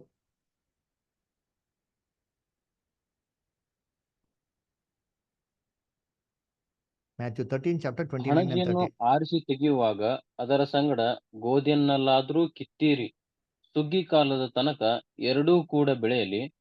ಸುಗ್ಗಿ ಕಾಲದಲ್ಲಿ ನಾನು ಕೊಯ್ಯುವವರಿಗೆ ಮೊದಲು ಹಣಜಿಯನ್ನು ಆರಿಸಿ ತೆಗೆದು ಅದನ್ನು ಸುಡುವುದಕ್ಕೆ ಹೊರೆ ಕಟ್ಟಿ ಹಾಕಿ ಗೋಧಿಯನ್ನು ನನ್ನ ಕಣಜಕ್ಕೆ ತುಂಬಿರಿ ಎಂದು ಹೇಳುವೆನು ಅಂದನು. ನೋಡ್ರ, ಯಾವ ಕಾಲಕ್ಕೆ ಹೇಳ್ತಾರೆ ಅಂತ, ಸುಗ್ಗಿ ಕಾಲ ಬರೋದವರೆಗೂ ಹಂಗೆ ರೀ ಅಂತ ಹೇಳ್ತಾರೆ ಅಲ್ವರ. ಸುಗ್ಗಿ ಕಾಲದಲ್ಲಿ ಏನ್ ಮಾಡ್ತೀನಿ, ಸಪ್ರೇಷನ್ ಮಾಡ್ತೀನಿ ಅಂತ ಹೇಳ್ತಾರೆ. ಕರ್ತನಲ್ಲಿ ಪ್ರೀತಿ ಅಂತ ಸೊರಸಗಳೇ, ನಾವು ಇವಾಗಿರೋದು ಬಿತ್ತನೆ ಕಾಲನ ಸುಗ್ಗಿ ಕಾಲನ ಅಂತ ನೀವು ಥಿಂಕ್ ಮಾಡ್ಬೇಕು. ಬಿತ್ತನೆ 2000 ವರ್ಷದಿಂದ ಆಗೈತ್ರಿ, ಆಗೋಯ್ತು, 2000 ವರ್ಷ ಆಯ್ತು. ಇವತ್ತು ಬಿತ್ತನೆ ಆಗ್ತೈತಾ? ಅಯ್ಯೋ, ಇವತ್ತು ಯುಗದ ಸಮಾಪ್ತಿಗೆ ಬಂದ್ಬಿಟ್ಟಿದ್ದೀರಿ ನಾವು. ಯುಗದ ಸಮಾಪ್ತಿಯಲ್ಲಿರುವಂತ ಎಲ್ಲಾ ಸೂಚನೆಗಳನ್ನ ಕಣ್ಮುಂದೆ ನಡೀತೈತೆ. ಯುದ್ಧಗಳಾಗೋದು, ಭೂಕಂಪ ಆಗೋದು, ಜಲಪಳೆ ಆಗೋದು. ನಾವು ಇದನ್ನ ಬಿತ್ತನೆ ಮಾಡ್ತೀನಿ ಕೂತ್ಕೊಂಡಿದ್ರೆ ನಮ್ಗಿಂತ ಮುಟ್ಟಾಳ್ರಿ ಯಾರಿಲ್ಲ ರೀ. ಅದಕ್ಕೆ ಎಷ್ಟೋ ಜನ ಪಾಪ ಇವೆಲ್ಲ ಗೊತ್ತಿದ್ರು ಏನ್ ಮಾಡ್ತಾರೆ, ಓ ಸುವಾರ್ತೆ ಸಾರ್ತೀನಿ ಅಂದ್ಬಿಟ್ಟು ಹಳ್ಳಿಗೆಲ್ಲ ಹೋಗ್ಬಿಟ್ಟು ಎಲ್ಲಾರನ್ನೂ ಕನ್ವರ್ಟ್ ಮಾಡೋದು. ಯೇಸು ಕ್ರಿಸ್ತ ಎಷ್ಟು ಜನ ಕನ್ವರ್ಟ್ ಮಾಡಿದ್ರಪ್ಪ? ಶಿಷ್ಯನ್ರಾಗಿ ಮಾಡೋ ಅಂತ ಹೇಳಿದ್ರೆ, ಕನ್ವರ್ಟ್ ಮಾಡೋ ಅಂತ ಹೇಳಿದವ್ರ ಎಲ್ಲೈತೆ ಬೈಬಲಲ್ಲಿ? ಇಲ್ವೇ ಇಲ್ಲ ಅಲ್ವರ. ಏನ್ ಹೇಳ್ತಾರೆ, ಕಿವಿ ಇದ್ದವ್ನ್ ಕೇಳಲಿ, ಕೇಳಕ್ ಆಸಕ್ತಿ ಇದೆಯಾ ಹೇಳ್ರಿ ಅಷ್ಟೇ ಅಲ್ವರ. ಆಮೇಲೆ ಏನ್ರಿ, ಎಲ್ಲಾರ್ಗು ಹೋಗಿ ಹೇಳಿ ಅಂತಂದ್ರ. ಯೇಸು ಕ್ರಿಸ್ತ ಎಷ್ಟು ಜನ ಹಳ್ಳಿಗೆ ಹೋಗ್ಬಿಟ್ಟು ಹೇಳ್ಕೊಂಬಂದ್ರ? ಏನ್ ಹೇಳ್ತಾರೆ ಬೈಬಲಲ್ಲಿ, ನೀವು ನಾಯಿಗಳಿಗೆ ಏನ್ ಮಾಡಕ್ ಹೋಗ್ಬಿಡಿ, ಪವಿತ್ರವಾದದ್ದನ್ನ ಹಾಕಕ್ ಹೋಗ್ಬಿಡಿ, ಮುತ್ತುಗಳನ್ನ ಹಂದಿಗಳ ಮುಂದೆ ಏನ್ ಮಾಡಕ್ ಹೋಗ್ಬಿಡಿ ನೀವು, ಚೆಲ್ಬಿಡಿ ಅಂತ ಹೇಳಲ್ಲ ಬೈಬಲಲ್ಲಿ. ಎಲ್ಲರಿಗೂ ಹೇಳಿ ಅಂತ ಹೇಳ್ತಾರ. ಓದಿಂತೀನಿ ಮತ್ತೆ 7:6. ದೇವರ ವಸ್ತುವನ್ನು ನಾಯಿಗಳಿಗೆ ಹಾಕಬೇಡಿರಿ, ನಿಮ್ಮ ಮುತ್ತುಗಳನ್ನು ಹಂದಿಗಳ ಮುಂದೆ ಚೆಲ್ಲಬೇಡಿರಿ. ಚೆಲ್ಲಿದರೆ ತಮ್ಮ ಕಾಲಿನಿಂದ ಅವುಗಳನ್ನು ತುಳಿದು ಹಿಂತಿರುಗಿ ಬಂದು ನಿಮ್ಮನ್ನು ಸೀಳಿಬಿಟ್ಟಾವು. ನೋಡಿದ್ರ ಸೀಳ್ ಬಿಟ್ಟು ಇವ್ ಹಂಗೆ ಮಾಡ್ತಾರೆ. ಹೋಗಿ ಹೋಗಿ ಎಲ್ಲ ಹೋಗಿ ಹಿಂದೂಸ್ಗೆಲ್ಲ ಮುಸ್ಲಿಮ್ಸ್ಗೆಲ್ಲ ಹೇಳದ್ ಬಿಡ್ತಾರ, ಸೀಳ್ ಬಿಡ್ತವೆ, ಹೊಡಿತಾರೆ. ಒದೆ ತಿಂತೀರಾ? ಏಸ್ಗೂ ಒದೆ ತಿಂದ್ರಾ? ಏನಾದ್ರು ಎಸ್ಕೇಪ್ ಆದ್ರ ಇಲ್ವಾ? ದೇವ್ರ ಮಕ್ಳು ಹಂಗೆ ಇರ್ಬೇಕು. ಒದೆ ಕೊಡ್ತಾರೆ ಅಂದ್ಬಿಟ್ಟು ಧೈರ್ಯವಾಗಿ ತಿನ್ನೋದಲ್ಲ. ಓ ನಾ ಕ್ರಿಶ್ಚಿಯನ್ಗಾಗಿ ಹೇಳ್ತಾ ಇದ್ದೀನಿ, ಅದೆಲ್ಲ ಮುಟ್ಟಾಳ್ತನ. ಅದರ ಏನ್ ಹೇಳ್ತಾರೆ ಹೆಂಗಿರ್ಬೇಕು ಅಂತಂದ್ರೆ, ಪಾರಿವಾಳಗಳ ತರ ನಿಷ್ಕಪಟರಾಗಿ ಸರ್ಪಗಳ ತರ ಏನಾಗಿರಿ ಸರ್ಪದಂತೆ ನೀವು, ಜಾಣರಾಗಿರ್ಬೇಕು, ಮತ್ತೆ ಪಾವರಂತೆ ಕೊಂಡ್ರಾಗಿರಿ ನಿಷ್ಕಪಟರಾಗಿ. ಪೆದ್ರಾಗಿರಿ ಎಲ್ಲ ಹೇಳ್ ತಿನ್ಕೊಂಬರಪ್ಪ ಅಂತಂದ್ರ ತಿನ್ನಕ್ಕೆ ಟೈಮ್ ಇದೆ. ಇವಾಗಲ್ಲ ರೀ ಟೈಮು, ಇವಾಗ ಕುಯ್ಯ ಅಂತ ಟೈಮು, ಕುಯ್ಬೇಕು ಅಲ್ವರ. ಎಲ್ಲಿ ಕುಯ್ಬೇಕು? ಹ ಎಲ್ಲಿ ಕುಯ್ಬೇಕು? ಎಲ್ಲಿ ನಾವು ಸುಗ್ಗಿ ಎಲ್ಲಿ ಮಾಡ್ಬೇಕು? ಹೋಗಿ ತಿರುಪತಿ ಎಲ್ಲ ಧರ್ಮಸ್ಥಳದಲ್ಲ ಎಲ್ಲಿ ಬಿತ್ತನೆ ಆಗೈತೆ ನೋಡ್ರಿ ಇದ್ದೀನಿ ಗೋಧಿ, ಅಲ್ಲಿ ಮಾಡ್ಬೇಕು. ಎಲ್ಲಿ ಆಗಿರೋದು ಬಿತ್ತನೆ? ಮೆಕ್ಕಾ ಮದೀನದಲ್ಲ ಎಲ್ಲಾಗಿರೋದು ಬಿತ್ತನೆ? ಯಾರ ನಡುವೆ ಆಗಿರೋದು ಬಿತ್ತನೆ? ಕ್ರೈಸ್ತವ್ರ ನಡುವೆನಾ ಇಲ್ಲ ಮುಸ್ಲಿಮ್ಸ್ ನಡುವೆನ ಆಗಿರೋದು ಬಿತ್ತನೆ? ಸಭೆಯಲ್ಲಿ ದೇವ್ರ ವಾಕ್ಯದ ಬಿತ್ತನೆ ಆಗಿರೋದಲ್ಲಿ ಸಭೆ ಅಲ್ಲ, ಕ್ರೈಸ್ತವ್ರ ನಡುವೆನಾ ಅಥವಾ ಹಿಂದೂಸ್ ಮುಸ್ಲಿಮ್ಸ್ ನಡುವೆನಾ? ಕ್ರೈಸ್ತರ ನಡುವೆ. ಕ್ರೈಸ್ತವ್ರ ನಡುವೆ. ಇಲ್ಲೋಗಿ ಕೆಲಸ ಮಾಡ್ಬೇಕ್ರಿ. ಪಾಪ ಎಷ್ಟೋ ಜನ ಕ್ರೈಸ್ತವ್ರಿಗೆ ವಾಕ್ಯನೇ ಗೊತ್ತಿಲ್ಲ ರೀ. ಅದ್ರ ಎಷ್ಟು ಜನ ಇನ್ನೋಸೆಂಟ್ ಆಗೋರು ನೋಡಿದ್ರಿ, ಏನು ಗೊತ್ತಿಲ್ಲ ಅವ್ರಿಗೆ ಹೋಗಿ ಏನ್ ಮಾಡೋದು, ವಾಕ್ಯನ ಹೇಳ್ಕೊಡ್ಬೇಕ್ರಿ. ಅದು ಬಿಟ್ಬಿಟ್ಟು ಯಾರಿಗೂ ಗೊತ್ತಿಲ್ಲ ಹೋಗ್ಬಿಟ್ಟು ನಾವು ಕನ್ವರ್ಟ್ ಮಾಡ್ಕೊಂತೀರಿ ಅಂತಂದ್ರೆ ಇವಾಗೆಲ್ಲ ಮಾಡೋ ಕೆಲಸನ. ನೋಡಿ ಯೇಸು ಕ್ರಿಸ್ತ ಹೇಳ್ತಾರೆ ನೋಡಿದ್ರಿ, ಯಾರೋ ಒಬ್ರು ಸತ್ಯ ವಾಕ್ಯ ಕೇಳಿಲ್ಲ ಅಂದ್ರೆ ನಾವ್ ಏನ್ ಮಾಡ್ಬೇಕಂತೆ ನೋಡಿ. ವರ್ಡ್ ವಾಕ್ಯ ಓದೋಣ. ಮತ್ತೆಯ 10ನೇ ಅಧ್ಯಾಯ 14 ಮತ್ತೆ 16 ಓದಿ. ಯಾರಾದರೂ ನಿಮ್ಮನ್ನು ಸೇರಿಸಿಕೊಳ್ಳದೆಯೂ ನಿಮ್ಮ ವಾಕ್ಯಗಳನ್ನು ಕೇಳದೆಯೂ ಹೋದರೆ, ನೀವು ಆ ಮನೆಯನ್ನಾಗಲಿ ಆ ಊರನ್ನಾಗಲಿ ಬಿಟ್ಟು ಹೊರಡುವಾಗ ನಿಮ್ಮ ಕಾಲಿಗೆ ಹತ್ತಿದ ಧೂಳನ್ನು ಝಾಡಿಸಿ ಬಿಡಿರಿ. ನಾವೇನ್ ಮಾಡ್ತೀರಿ ನೆನವಿ ಈ ಕಾಲದಲ್ಲಿ? ಏನ್ ಮಾಡ್ತಾರೆ ಸುವಾರ್ತೆ ಸಾರೋರು, ಯಾರೋ ಸ್ವೀಕಾರ ಮಾಡಿಲ್ಲ ಅಂದ್ರೆ ಏನ್ ಧೂಳ್ ಜಾಡಿಸ್ತಾರ, ಅವ್ರನ್ನೇ ಜಾಡಿಸ್ಬಿಡ್ತಾರೆ. ಅಲ್ವರ, ನಿಮ್ ಮಗ ನೀವು ನಾಶ ಆಗೋಯ್ತೀರಾ, ನೀವು ನರಕ ಕೊಡೋಯ್ತೀರಾ ಅಂತ ಅಂದ್ಬಿಟ್ಟು ಅಲ್ವರ. ಎಲ್ಲಪ್ಪ ಆಯ್ತಾ ಯೇಸು ಕ್ರಿಸ್ತ ಹಂಗೆ ಹೇಳಿದ್ರ? ಹಂಗೆ ಹೇಳ್ಬೋದಾಯ್ತಲ್ಲ ಯೇಸು ಕ್ರಿಸ್ತು. ನರಕಕ್ಕೆ ಹೋಯ್ತಾರೆ ಶಾಪ ಹಾಕ್ಬಿಟ್ಟು ಬರ್ರಿ ಅಂತ ಅಂದ್ಬಿಟ್ಟು, ಅವ್ರು ದಾರಿ ನೋಡ್ಸ್ಬಿಟ್ಟು ಬರ್ರಿ ಅಗ್ನಿ ನರಕ ಹೋಗ್ತಾರೆ ಅಂತ ಹೇಳಿದ್ರೆ ಯೇಸು ಕ್ರಿಸ್ತು? ನೋಡಿ ಏನ್ ಹೇಳ್ತಾರೆ 16ನೇ ವಾಕ್ಯ ಓದೋರು.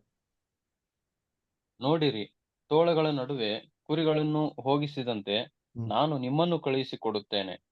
ಆದುದರಿಂದ ಸರ್ಪಗಳಂತೆ ಜಾಣರು, ಪಾರಿವಾಳಗಳಂತೆ ನಿಷ್ಕಪಟಿಗಳು ಆಗಿರ್ರಿ. ನೋಡ್ರ, ಇರಪ್ಪ ಜಾಣರಾಗಿರಿ, ಪಾರಿವಾಳಗಳ ತರ ಹಿಂಗಿರ್ಬೇಕಂತೆ, ನಿಷ್ಕಪಟರಾಗಿ ಇನ್ನೋಸೆಂಟ್ ಆಗಿರಿ ಅಲ್ವರ. ಅದಕ್ಕೆ ಒಂದ್ ಊರಿಗೆ ಹೋಗ್ತಾರೆ, ಯೇಸು ಕ್ರಿಸ್ತಂಗೆ ಊಟ ಹಾಕ್ಬಿಡಲ್ಲ. ಶಿಷ್ಯನ್ ಹೇಳ್ತಾರೆ ಅಗ್ನಿ ಕರ್ಸ್ಬಿಡೋಣ ದೇವ್ರೆ ಅಂತ ಹೇಳಿದ್ರೆ ಯೇಸು ಕ್ರಿಸ್ತ ಖಂಡಿಸ್ತಾರೆ. ಅವಾಗೇ ಖಂಡಿಸಿದಂತ ಕರ್ತನು ನಮ್ ದೇವ್ರನ್ನೆಲ್ಲ ನರಕಕ್ಕೆ ಪ್ಲಾನ ಮಾಡಿರ್ತಾರೆ. ಹಂಗಾರೆ ಏನಕ್ಕೆ 2ನೇ ಬರುವಿಕೆಯಲ್ಲಿ 1000 ವರ್ಷ ಆಳ್ವಿಕೆ ಮಾಡ್ಬೇಕ್ರಿ? ಇವೆಲ್ಲಾ ಸತ್ಯಗಳಿಗೆ ಆಪೋಸಿಟ್ ಆಗಿರೋದು ಯಾರಪ್ಪ ಇವತ್ತು ಅಂದ್ರೆ, ಯೇಸು ಕ್ರಿಸ್ತನ ಕಾಲದಲ್ಲಿ ಹಿಂಗೆ ಫರೀಸಿಯರು ಸದೀಸರು ಎಲ್ಲ ಕ್ರಿಸ್ತನ್ಗೆ ಆಪೋಸಿಟ್ ಆಗಿದ್ರು. ಇವತ್ತು ಈ ನಿಜವಾದ ಸತ್ಯಕ್ಕೆ ಯಾರಪ್ಪ ಆಪೋಸಿಟ್ ಅಂತಂದ್ರೆ ಎಲ್ಲ ಬೋಧಕರು ಅಲ್ರ. ಎಲ್ಲರೂ ಅಂತಲ್ಲ, ಕೆಲವು ಜನ ಏನಾಗ್ರೆ ಸಿನ್ಸಿಯರ್ ಆಗೋರು, ಆದ್ರೆ ಕೆಲವು ಜನ ಏನಾಗಿದ್ದಾರೆ ವಾಕ್ಯೋಪದೇಶ ಪ್ರಕಾರ ಬೋಧನೆ ಮಾಡಿದಿರಂತ ಎಷ್ಟೋ ವ್ಯಕ್ತಿಗಳು ನಿಜವಾದ ಸತ್ಯಕ್ಕೆ ಏನಾಗಿದ್ದಾರೆ ಇವತ್ತು ಆಪೋಸಿಟ್ ಆಗಿದ್ದಾರೆ. ಅದ್ರ ಅದಕ್ಕೆ ನೋಡ್ಬೇಕಾದ್ರೆ ಈ ವಾಕ್ಯನ ಕೇಳಿದ ರೀತಿಯಲ್ಲಿ ತಡೆ ಮಾಡೋದು ಯಾರಪ್ಪ ಅಂದ್ರೆ ಅವರೇ. ಆ ಕಾಲದಲ್ಲಿ ಏನ್ ಮಾಡಿದ್ರು, ಜ್ಞಾನದ ಬಿಗಿಟ್ಕೆನ ತೆಗೆದುಕೊಂಡ್ಬಿಟ್ಟಿದ್ರು. ಇವ್ರಂತೂ ಹೋಗಲ್ಲ, ಹೋಗೋರ್ಗೆ ಬಿಡಲ್ಲ. ಅದೇ ರೀತಿ ಇವತ್ತೇನ್ ಮಾಡ್ತಾರೆ, ಇವ್ರಿಗೂ ಹೋಗಲ್ಲ, ಇವ್ರು ವಾಕ್ಯನ ಕೇಳಲ್ಲ, ವಾಕ್ಯನ ಕೇಳೋರ್ಗೂ ಬಿಡೋದಿಲ್ಲ. ಟೋಟಲ್ ಆಗಿ ಏನ್ ಮಾಡೋದು, ಕನ್ಫ್ಯೂಸ್ ಮಾಡಿ ಏನ್ ಮಾಡೋದು, ಬಿಟ್ಬಿಡೋದು. ವಾಕ್ಯದ ಪ್ರಕಾರ ಕರೆಕ್ಟ್ ಆಗಿ ಏನ್ ಮಾಡೋದಿಲ್ಲ, ರೀಸನಿಂಗ್ ಔಟೇ ಮಾಡೋದಿಲ್ಲ. ಜ್ಞಾನದ ಬಿಗಿಟ್ಕೆ ರೀಸನ್ನೇ ಮಾಡ್ಬಾರ್ದ್ರಿ, ಬುದ್ಧಿನೇ ಉಪಯೋಗಿಸ್ಬಾರ್ದು, ತಿಳುವಳಿಕೆನೇ ಉಪಯೋಗಿಸ್ಬಾರ್ದು, little bit of common sense ಉಪಯೋಗಿಸ್ಬಾರ್ದು. ಆ ತರ ಏನ್ ಮಾಡ್ತಾರೆ, ಜ್ಞಾನದ ಬಿಗಿಟ್ಕೆನೇ ತೆಗೆದಾಕ್ಬಿಟ್ಟಾರೆ ಅಲ್ವರ. ಅದೇ ರೀತಿ ಕರ್ತನಲ್ಲಿ ಪ್ರೀತಿ ಅನ್ಸೋಲ್ಲ, ಮೊದಲನೇ ಬರುವಿಕೆಯಲ್ಲಿ ಹೇಗಾಯ್ತು ಅದೇ ತರ 2ನೇ ಬರುವಿಕೆಯಲ್ಲಿ. ಅದಕ್ಕೆ ಯೇಸು ಕ್ರಿಸ್ತು ಇವಾಗ ಸುಗ್ಗಿ ಮಾಡ್ತಾವ್ರೆ. ಎಲ್ಲಿ ಕೊಟ್ಟವ್ರೆ? ಪ್ರಕಟಣೆಯಲ್ಲಿ ಕೊಟ್ಟವ್ರೆ. ಅದ್ರ ಯೇಸು ಕ್ರಿಸ್ತಂಗೆ ಆ ಕಾಲದಲ್ಲಿ ಹೆಂಗ್ ಕೇಳಿದ್ರು, ಯಾರಪ್ಪ ನೀನು, ನಿಂಗೆ ಯಾರು ಅಧಿಕಾರ ಕೊಟ್ಟರು ಅಂತ ಹೇಳ್ತಾರೆ. ಈ ಕಾಲದಲ್ಲಿ ಹೆಂಗ್ ಕೇಳ್ತಾರೆ, ನೀವೇನು ಥಿಯಾಲಜಿ ಓದಿದ್ದೀರಾ, ಥಿಯಾಲಜಿ ಓದ್ಬೇಕು ಅಂತ ರೂಲ್ಸ್ ಇದೆಯಾ? ಯೇಸು ಕ್ರಿಸ್ತು ಓದಿದ್ರ ಥಿಯಾಲಜಿ? ಸ್ಕೂಲ್ಗೆ ಹೋಗಿಲ್ಲ ಅವರು, ಕಾಲೇಜ್ಗೆ ಹೋಗಿಲ್ಲ, ಅವ್ರು ಮಾಡಿಲ್ವಾ? ಅಪೋಸ್ಟಲ್ಸ್ ಎಲ್ಲ ಹೋದ್ರ ಥಿಯಾಲಜಿ ಸರ್ಟಿಫಿಕೇಟ್ ಕೊಟ್ರಂತಾರೆ? ಎಲ್ಲೈತೆ ಬೈಬಲ್ ಕಾಲೇಜ್ ಎಷ್ಟು ಓಪನ್ ಮಾಡಿದ್ರು ಅವರು? ಉಚಿತವಾಗಿ ಪಡ್ಕೊಂಡಿದ್ರೆ ಉಚಿತವಾಗಿ ಕೊಡಿ ಅಂತಂದ್ರು. ಎಲ್ಲೈತೆ ಇವತ್ತು ಉಚಿತ? ಅಲ್ವರ, ಉಚಿತವಾಗಿ ಎಂತಾರೆ ನಾವು ಪಡ್ಕೊಂಡಿದ್ದೀರಿ, ನಾವು ದುಡ್ಡಿಗಾಗಿ ಮಾರಾಟ ಮಾಡ್ತೀರಿ, ಎಲ್ಲ ಬರೀ ದುಡ್ಡು ಆಗೋಯ್ತು ಇವತ್ತು ಅಲ್ವರ.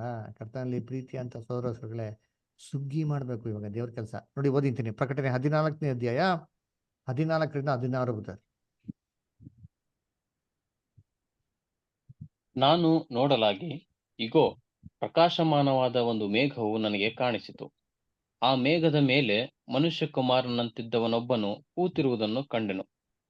ಆತನ ತಲೆಯ ಮೇಲೆ ಚಿನ್ನದ ಕಿರೀಟವು, ಆತನ ಕೈಯಲ್ಲಿ ಹದವಾದ ಕುಡುಗೋಲು ಇದ್ದವು. ನೋಡ್ರ, ಹದವಾದ ಕುಡುಗೋಲು ಇತ್ತಂತೆ. ಕುಡುಗೋಲು ತೊಗೊಂಡು ಏನ್ ಮಾಡಿದ್ರು?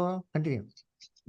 ಆಗ ದೂತನಾದ ಮತ್ತೊಬ್ಬನು ದೇವಾಲಯದೊಳಗಿಂದ ಬಂದು ಮೇಘದ ಮೇಲೆ ಕುಳಿತಿದ್ದಾತನಿಗೆ, ಭೂಮಿಯ ಪೈರು ಮಾಗಿ ಒಣಗಿದೆ, ಕೊಯ್ಯುವ ಕಾಲ ಬಂತು, ನಿನ್ನ ಕುಡುಗೋಲನ್ನು ಹಾಕಿ ಕೊಯ್ ಎಂದು ಮಹಾಶಬ್ದದಿಂದ ಕೂಗಿದನು. ನೋಡ್ರ, ಕುಯ್ಯಂತ ಕಾಲ ಬಂದೈತ್ರಿ, ಇವಾಗ ಕುಯ್ಬೇಕು, ಹೋಗಿ ಬಿತ್ತನೆ ಮಾಡೋದಲ್ರಿ. ಅದಕ್ಕೆ ಕುಯ್ಬೇಕಾರೆ ಏನ್ ತೊಗೊಂಡು ಕುಯ್ತಾರೆ? ಕತ್ತಿ.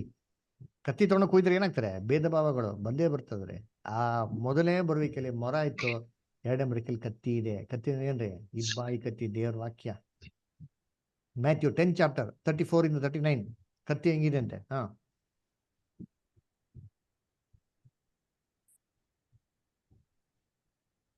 Matthew 10 chapter 34 39. ಭೂಲೋಕದ ಮೇಲೆ ಸಮಾಧಾನ ಹುಟ್ಟಿಸುವುದಕ್ಕೆ ಬಂದೆನೆಂದು ನೆನೆಸಬೇಡಿರಿ.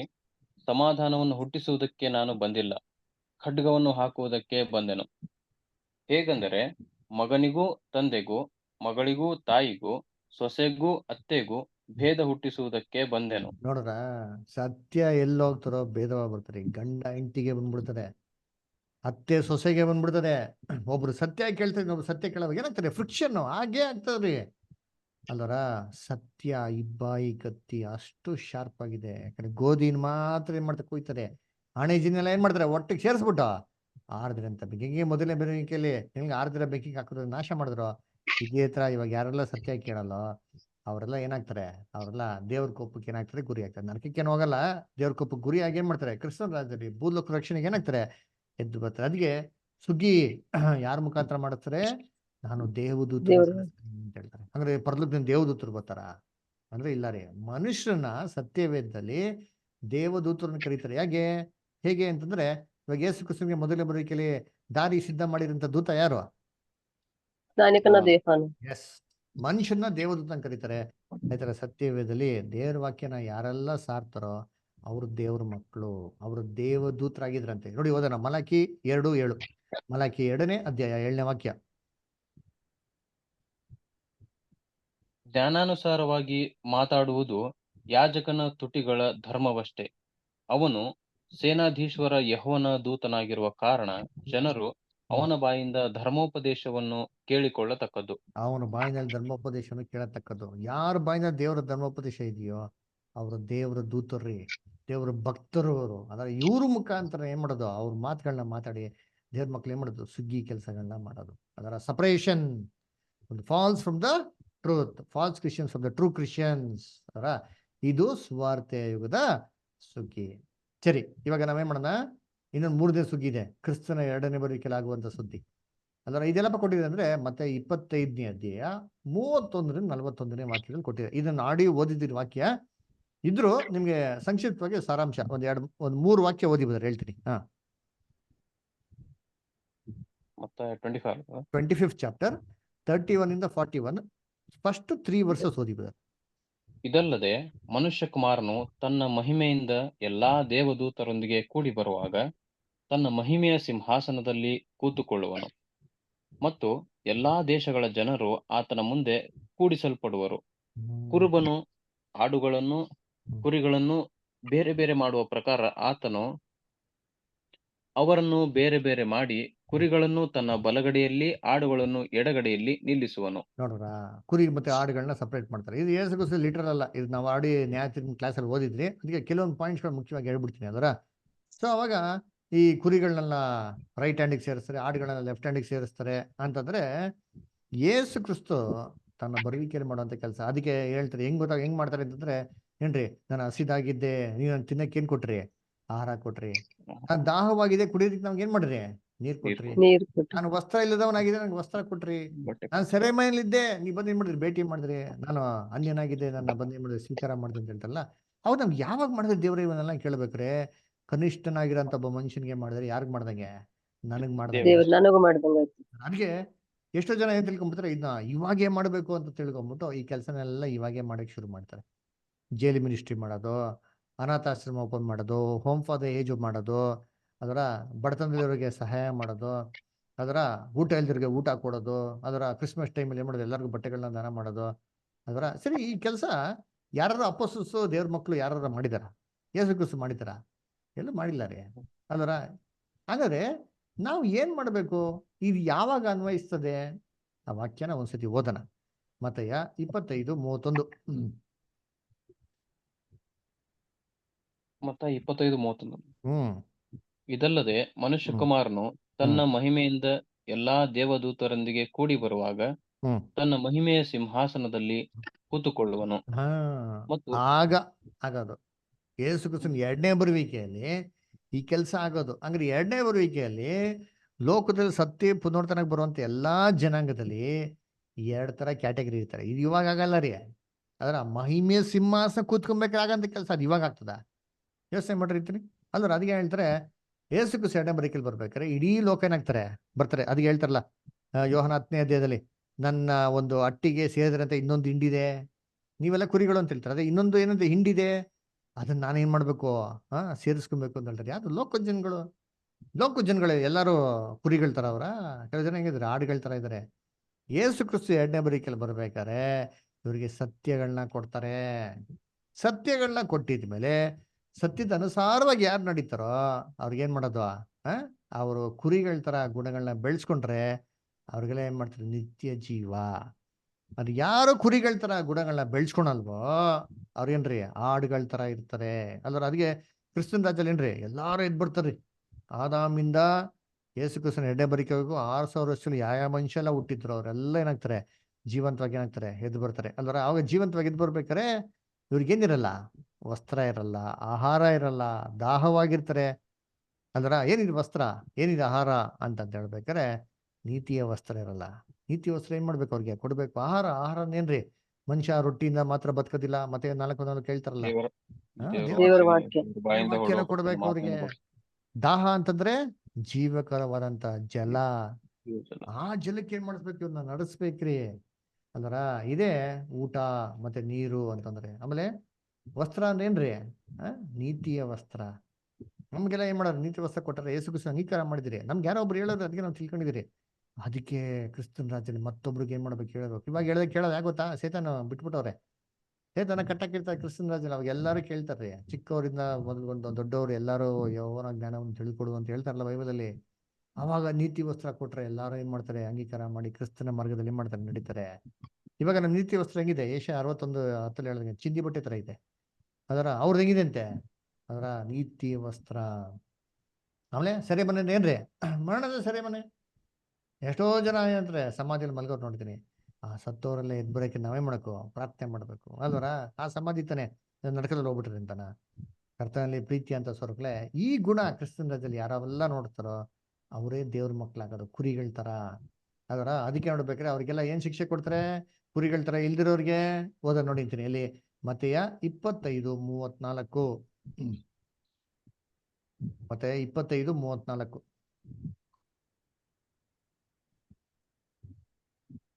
ನನ್ನ ತಂದೆಯ ಆಶೀರ್ವಾದ ಹೊಂದಿದವರೇ, ಬನ್ನಿರಿ, ಲೋಕಾದಿಯಿಂದ ನಿಮಗೋಸ್ಕರ ಸಿದ್ಧ ಮಾಡಿದ ರಾಜ್ಯವನ್ನು ಸ್ವಾಸ್ಥ್ಯವಾಗಿ ತೆಗೆದುಕೊಳ್ಳಿರಿ. ನಾನು ಹಸಿದಿದ್ದೆನು, ನನಗೆ ಊಟಕ್ಕೆ ಕೊಟ್ಟಿರಿ.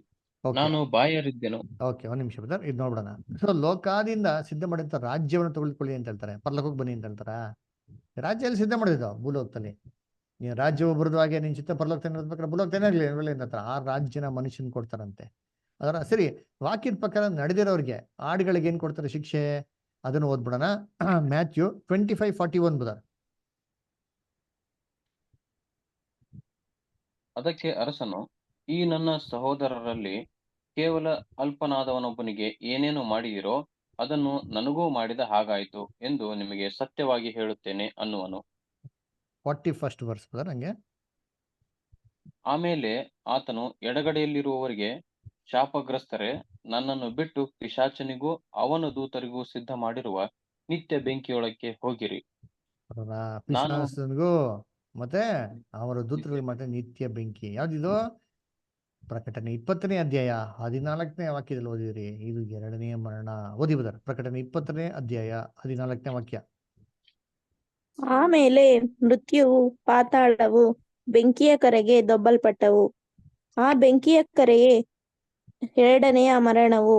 ಈ ಬೆಂಕಿಯ ಕೆರೆ 2ನೇ ಮರಣ. ನೋಡ, ಎರಡನೆಯ ಮರಣ. ಸೆಕೆಂಡ್ ಡೆತ್ಗೆ ಹಾಕ್ತಾರೆ ಅಲ್ಲರ. ದೇವರು ಅಗ್ನಿಯಲ್ಲಿ ಉಳಿಸ್ಕೊಂಡು ನರಕದಲ್ಲಿ ಹಾಕಿ ವೇದನೆ ಕೊಡೋದ್ರಲ್ಲಿ ದೇವ್ರಿಗೆ ಏನು ಪ್ರಯೋಜನ ರೀ? ಅವನ್ನ ಸೇತನ ಉಳಿಸ್ಕೊಂಡು ದೇವರಿಗಿನ ಪ್ರಯೋಜನ ಇದೆಯಾ? ಅದೇ ತರ ನೋಡಿ, ಸೇತನ ಮತ್ತೆ ಬಿದ್ದೋಗಿರೋ ದೂತಗಳನ್ನ ಹೆಂಗೆ ಯಾಕೆ ನಾಶ ಮಾಡ್ತಾರೋ ಅದೇ ತರ ದೇವ್ರ ವಾಕ್ಯಕ್ಕೆ ಯಾರು ವಿಧೇಯರಾಗಿರಲ್ಲೋ ಮೂರನೇ ಸುಗ್ಗಿಯಲ್ಲಿ ನಾಶ ಮಾಡ್ತಾರೆ. ಅವ್ರು ಯಾರು ದೇವ್ರು ವಿಧೇಯರಾಗಿರ್ತಾರೋ ಭೂಲೋಕನ ಸ್ವಾಧೀನ ಮಾಡ್ಕೊಳಕ್ಕೆ ಭೂಲೋಕ ರಾಜ್ಯನೇ ಮಾಡ್ತಾರೆ, ಒಪ್ಪಿಸ್ಕೊಡ್ತಾರೆ. ಸೊ ಈ ರೀತಿ 3 ಸುಗ್ಗಿ 3 ಯುಗದ ಅಂತ್ಯದಲ್ಲಿ ನಡೆಯುವಂಥದ್ದು. ಮೊದಲನೇ ಸುಗ್ಗಿ ಯಹೂದ್ಯರ ಯುಗ ಅಂತ್ಯದಲ್ಲಿ, 2ನೇ ಸುಗ್ಗಿ ಸುವಾರ್ಥ ಯುಗದ ಅಂತ್ಯದಲ್ಲಿ, 3ನೇ ಸುಗ್ಗಿ ಕ್ರಿಸ್ತನ ರಾಜ್ಯದ ಅಂತ್ಯದಲ್ಲಿ ನಡೆಯುವಂಥ ಸುಗ್ಗಿ. ಅದರ ಅನ್ನ ಕರ್ತನಲ್ಲಿ ಪ್ರೀತಿ ಅಂತ ಸೊಗಳೆ ಈ ಒಟ್ಟಾರೆ 3 ಸುಗ್ಗಿಯಲ್ಲಿ ಭೂಮಿನೇ ಏನ್ ಮಾಡ್ತಾರೆ ದೇವರು ಫಿಲ್ಟರೇಷನ್ ಮಾಡೋಂಥ ಕೆಲಸ. ಅದರ ಅನ್ನ ದೇವರ ವಾಕ್ಯಗಳನ್ನ ಆಶೀರ್ವದಿಸ್ಲಿ. ಮುಂದಿನ ವಾರ ಪವಿತ್ರಾತ್ಮ ಬಗ್ಗೆ ಪಾಠ ಇರ್ತಾರೆ. ಸೊ ದಯವಿಟ್ಟು ಎಲ್ಲರೂ ಕರೆಕ್ಟಾಗಿ ಸ್ವಲ್ಪ 8 ಗಂಟೆಗೆ ಬಂದ್ರೆ ತುಂಬಾ ಅಂಶಗಳನ್ನ ನೋಡೋಕೆ ಅನುಕೂಲ ಆಗ್ತದೆ. ಓಕೆ, ದೇವ್ರ ಈ ವಾಕ್ಯಗಳನ್ನ ಆಶೀರ್ವದಿಸ್ಲಿ.